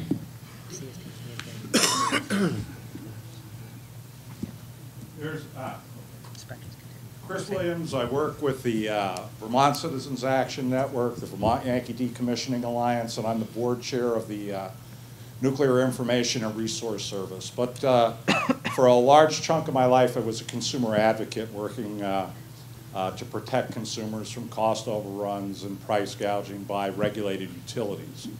And in that capacity, I had a lot of time spent locked in rooms with utility companies and government officials while deregulation was being worked out back in the late 90s and so forth. And one of the recurring questions that myself and my colleagues brought up was this notion of the merchant nuclear facilities and ultimately the underfunding or non-funding of the decommissioning funds.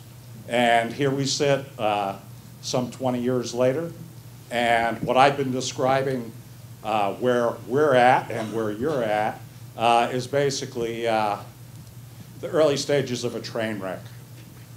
And when I say that, I'm really saying it with all sincerity. I have been watching this for a long time. Lots of people have been watching it, and I'm sure you've been watching it. And whatever it's going to take to prevent this train wreck of, what, 44 potential units that are now merchant plants? Kiwani's the first car in the train, Vermont Yankee's the second. I would urge the commission and the utilities, as well as all the state jurisdictions involved, to get on this soon and not wait till these things start careening off the track. You know, in the end, when many of us who are somewhat cynical look at this, it looks like, you know, ultimately there's going to have to be a massive federal bailout to get these plants cleaned up. But in the end, you know, we really can't let these things just sit around and continue to contaminate the sites and the surrounding areas where they're existing. We've seen this coming for a long time. I'm certain that your financial analysts and other people within your agency or your commission have seen this. And, you know, I would urge you to act sooner rather than later to prevent the train wreck. Thank you. Okay, thank you. And John Ward is our next speaker. Andrew Larkin, Lissa Weinman, Ned Childs, and Gary Pontera. John? The first thing I'd like to ask is if the people from Senator Leahy's office and Senator Sanders' office are still here. I don't see them. I don't think so. I don't see them either. All right. Okay. Because being from Massachusetts, there's a lot that I cannot do. What I can do is I can go on record and say that our town has asked for the continuation of the EPZ and also the continuation of the 15-minute notification as opposed to the 60-minute notification that has been asked for. The other thing that I wanted to ask for here, and this is just myself, not as a representative from a town or city or state, but this would be a very good idea for all of you to keep in mind. Arnie Gundersen was absolutely right when he said the AOG building should be removed and the ground should be cleaned up under that as soon as possible. We've known for a long time that there was a tritium plume moving from that area.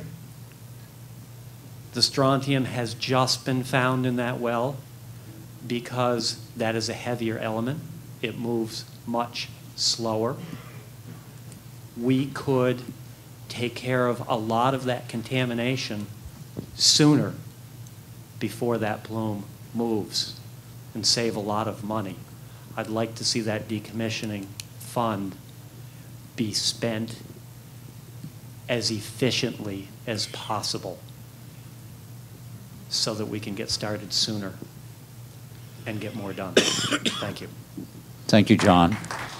Is Andrew here? How about Lissa?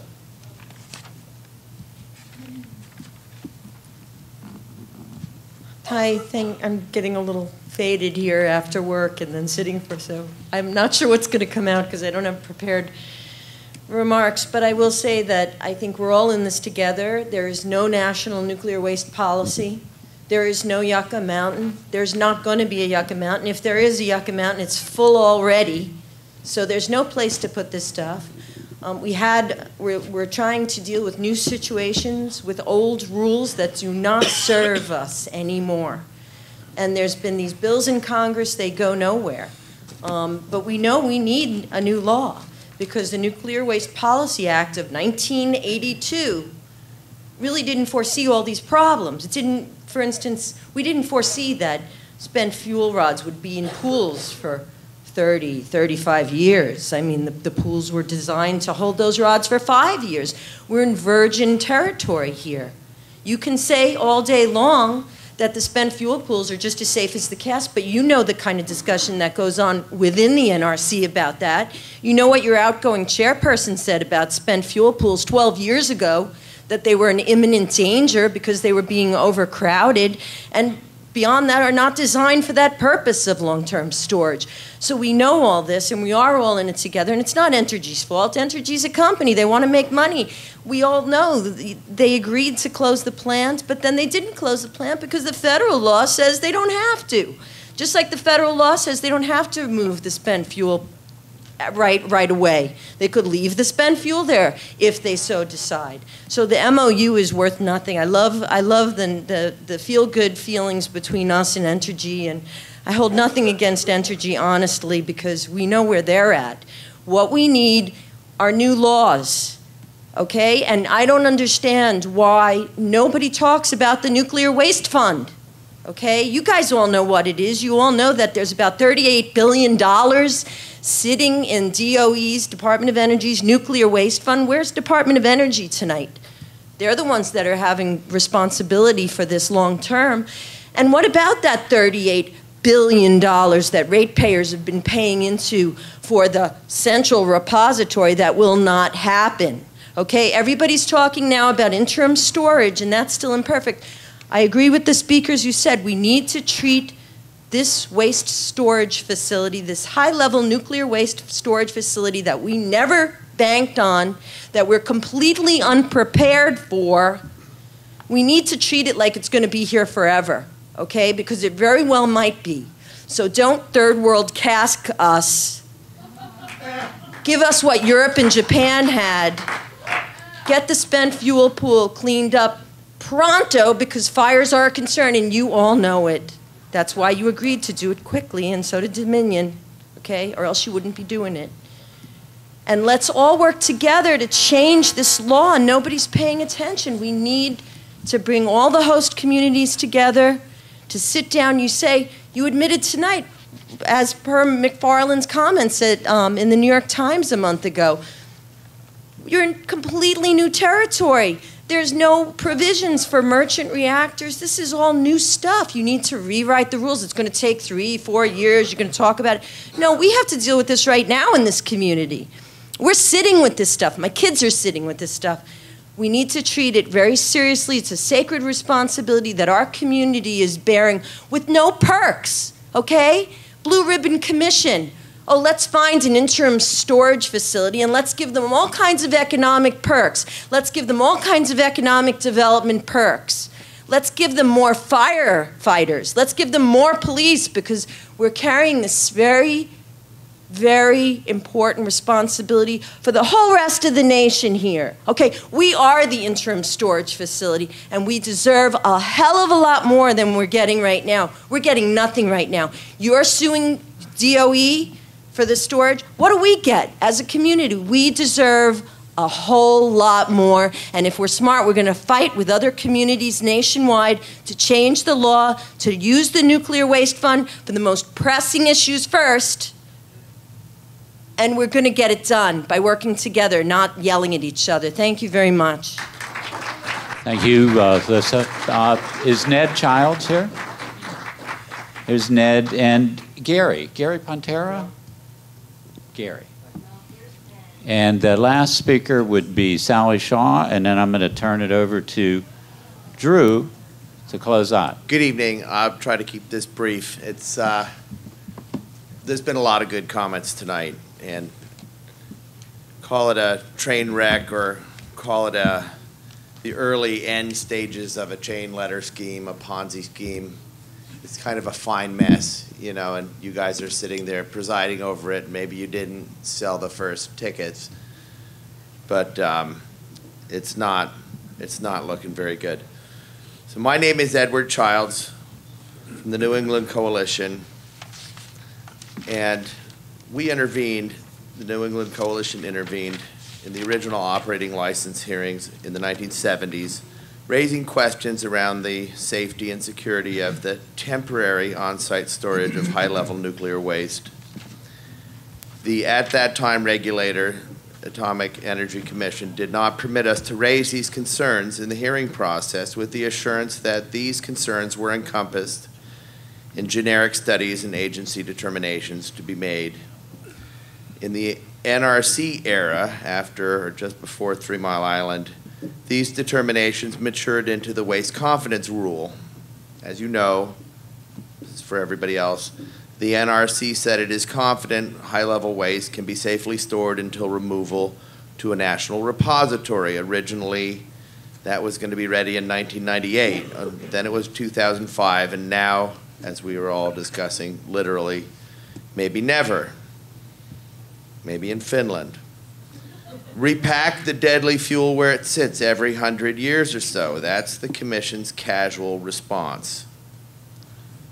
That's the best you can do.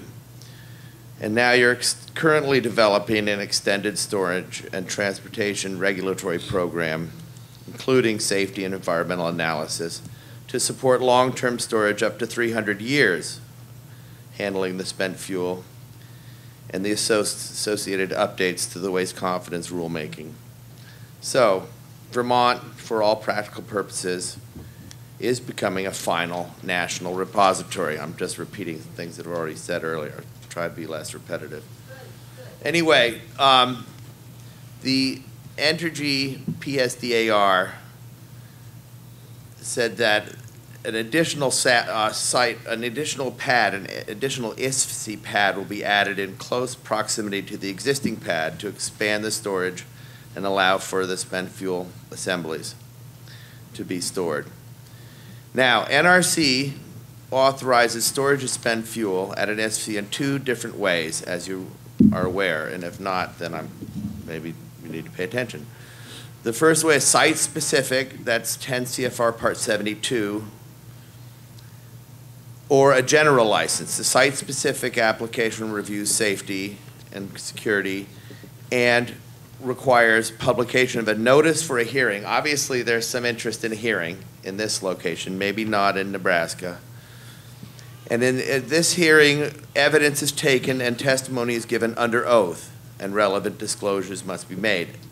The alternative process, a general license, authorizes storage of spent fuel in casks where a reactor has been previously licensed. And in that situation, no formal hearing opportunity is provided. So the New England Coalition is proposing Vermont Yankee as its merchant generator, and for various other reasons, it's a special case, and we would like you to require of Entergy a site-specific Part 72 ISFC license application. Several things make the Vermont Yankee site unique. We don't know in this case, the financial aspects, whether Entergy is going to have money when the time comes to do this decommissioning. It's an undefined term of storage, and assurance projections that have been given are at best fictional or non-existent. Take that with a grain of salt. I'm almost done.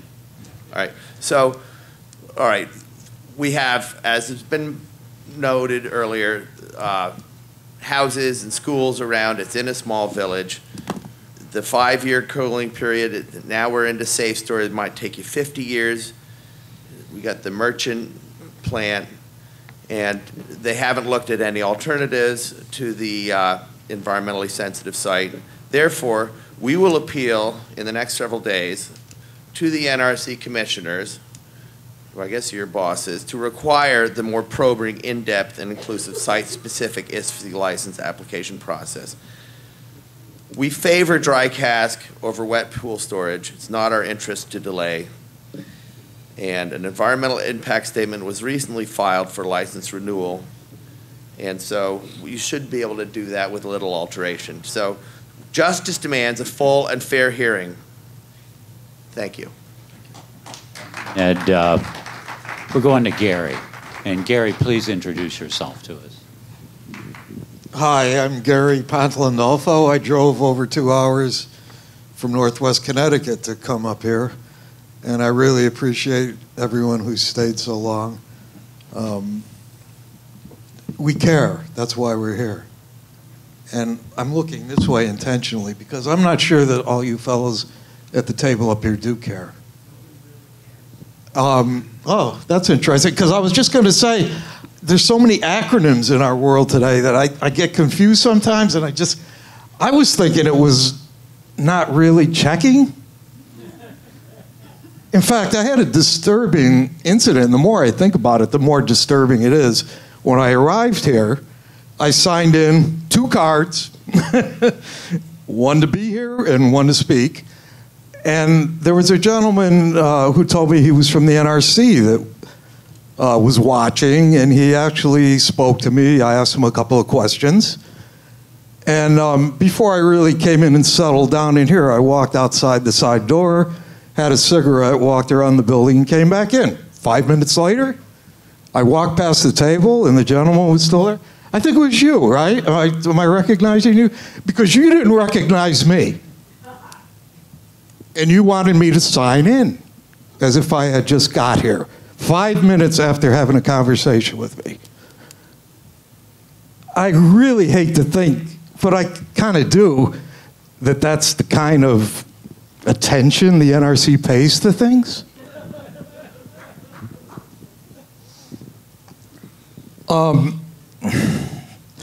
Like I said, I'm from Connecticut. I've lived in Connecticut all my life. I'm a member of People's Action for Clean Energy, otherwise known as PACE, which has been around since the 70s.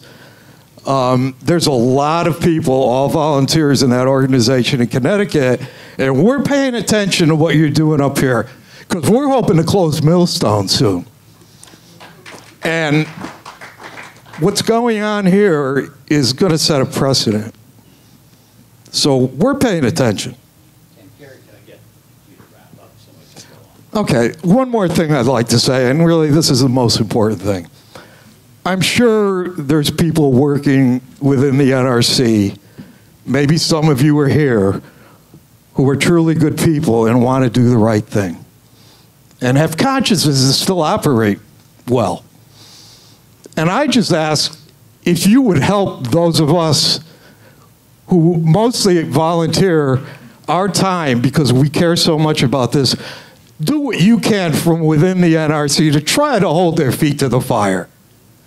We need help. And last thing, on the way up here, I was listening to the radio, I heard The Who, We Won't Get Fooled Again. And I'm going to say when I get home, I am going to get down on my knees and pray that we don't let them fool us again. All right, thank you, Gary. Sally?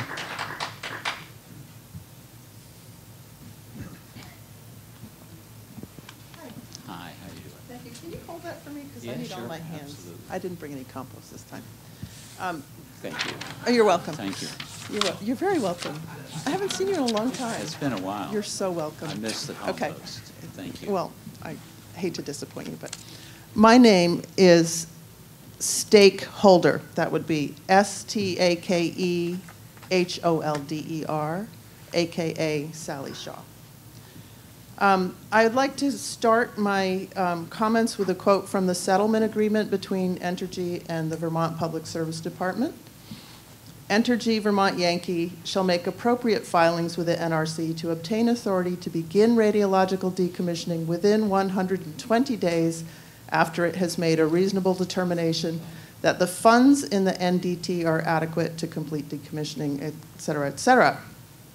And from the Public Service Board's final order conditioning the license to continue until the end of 2014, they say if the Decommissioning Trust Fund continues growing at its historic rate, the fund could reach the $1.16 billion in under 15 years. And they also say, in the settlement agreement, they repeat the thing that was said up above in the settlement agreement. But Envy says in its site assessment study that their cost analysis suggests they might commence decommissioning by the 2040s, which is not 15 years, it's closer to 30. Conversely, they say in the site assessment study that they assume the Department of Energy will start transferring spent fuel from the site beginning in 2026 and complete removal of all fuel by 2052. At the time decontamination and dismantlement are scheduled to start, Entergy assumes all spent fuel will have been removed from the site and therefore will not affect the decommissioning activities. Well, that means that the anticipated start date for decommissioning would be 2052. Elsewhere in the SAS, they say they base their cost analysis on the maximum SAF store period, which allows them up to 60 years, because that scenario shows funding adequacy with the largest margin. Under this last scenario, dismantling and decommissioning of the plant would not begin until approximately 2069, nor be completed until 2075. So much for openness and transparency. I mean, in these various legal documents, they've given at least half a dozen different estimates of when they're actually going to start dismantling and decontaminating the plant and the site. I would really love it if the NRC could give us a date certain for start and completion date of decommissioning, but I know that's not in your job description. I'm wondering if, in fact, you do need to change the rules and whether you need a 2.802 petition for rulemaking in order, from one of us, citizen volunteers, in order to do that, because the situation is really not fair to the affected community and the stakeholders. That's my first question. The second one, may I? Yeah, I'll be quick. we got to be real quick. I'll be real quick. Go ahead. Some people have gone on, and I'm being as quick as I can. I have substantive comments to make, and I would really like the opportunity if you don't mind. Go ahead. Thank you. In 1991, a leak was discovered in the drain line from the chemistry lab sink to the chemical drain in the Radwaste building. This leak contaminated the soil under the concrete floor of the lab. The volume of contaminated material was estimated to be approximately 58,000 cubic feet. Radionuclides associated with that spill included cesium-134, strontium-90, iron-55. They claim, this is from the SAS, that that location is the only location on the Vermont Yankee site where those radionuclides are known to have been released to the environment. I don't believe that's true, because I remember back during the tritium leak, when they did some excavation of the trench, they found strontium-90, cobalt-60, and iron in that trench. So I think maybe they took this quote in the SAS from an older study and had neglected to include the fact that, yes, we do know that those ingredients, those radionuclides, were released during the tritium leak. Anyway, it implies that what the NRC did when when this came to their attention was that they approved the area as an on-site waste disposal area under the requirements of NRC Regulation 10 CFR 20.2002. I find that really astounding, so that when a nuclear plant violates their defense in depth, when they violate their trust and allow radionuclides to leak into our environment, your response is to say, oh, that's okay, we'll just change the designation and call it a nuclear waste dump site?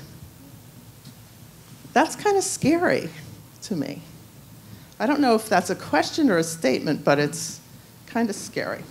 So I want to know, this is a question, what is going to happen to the cobalt-60 in the Connecticut River sediments that Entergy admitted to before, as they were testifying before the Legislative Committee on Administrative Rules in the Vermont State Legislature? When will that be cleaned up? What will happen to all the radioactive water Entergy plans to transfer into the Taurus to use as backup cooling water for the spent fuel pool after that is dismantled? Where is all this water going to go? Does that get shipped to Texas to be put into their facility, or does it just get drained into the Connecticut River? Okay. I want a specific answer to that. We're gonna answer those questions, and then thank you very much, Sally. Can we do it? Can we answer the questions? I mean, I can talk to the Taurus question. The Taurus will be used as part of the Safe Star operations when that's not needed anymore. That water will be drained from the Taurus and taken off-site to a processing facility. There's no intention for that to be released into the Connecticut River. And how about the Connecticut River cobalt questions, Bruce? As part of their planning for the decommissioning, I would expect that if the historical records indicate that they had a release of material to anywhere on site, they would characterize that area to see what the levels are, to see if they have to do any additional cleanup work. That's part of the normal process for planning for decommissioning. So, I don't know if it's in the licensed part of the facility or not. I just don't think it is, but it may be in by reference. I don't know. Okay, thank you, Sally, for the questions. And I'm going to ask Drew, senior NRC official here, to close the meeting out for us. Drew? So you gave me 2 minutes, huh? I think folks are here to, I think we have this room till absolute latest 10 o'clock probably. Well, first of all, let me thank everybody for your participation. I really mean that. There was really good participation tonight. You gave us numerous comments, and you've given us a lot to consider. You know, as everybody was talking, I was trying to take notes and trying to kind of group the comments. And you know, there are quite a few comments in the emergency preparedness area. A lot of comments I saw also in the financial area, the decommissioning trust fund area. So some questions in the environmental relating to the GEIS, generic environmental impact statement questions came up. And the other area was in the spent fuel area. There was a number of questions, and there were really two aspects of the spent fuel as I see it. There were spent fuel comments made concerning movement of the fuel to the ISFC and the building of the ISFC and things of that nature. And then there were comments relating to the permanent disposal of spent fuel. You know, the permanent disposal of spent fuel in the U.S. is really a national policy issue, and it's a bigger issue than just the NRC. So it's not an issue that the NRC is going to solve alone. It's a national policy issue. So we will look at the transcripts. We'll look at your comments. We'll digest them. It's going to take us a little time to digest them. We will group the comments, and we will respond as best we can to the comments we received and the questions we received. And I believe the best place for us to respond would be on our website. But we will bin the comments in different groupings and attempt to then respond to the comments we received. And we will be considering the comments as we do the review of the PSDAR, as Doug said initially in the beginning of the meeting tonight. Couple last things I want to say. My closing remarks are, just because the plant is now shut down and is not operational, it does not mean that the NRC is no longer involved. The NRC will still be providing safety oversight through licensing and through inspections. And it really gets back to our mission at the NRC, which is how I started the meeting, about protecting health and safety, public health and safety. And I do want to assure you, there were a number of comments made tonight about NRC and the way we are doing safety. I do want to assure you that we at the NRC do take our safety responsibility seriously. We really do. We do care, as somebody was saying. Thank you very much. Okay, and thank you all. Thank the panel, and we're adjourned. Thank you.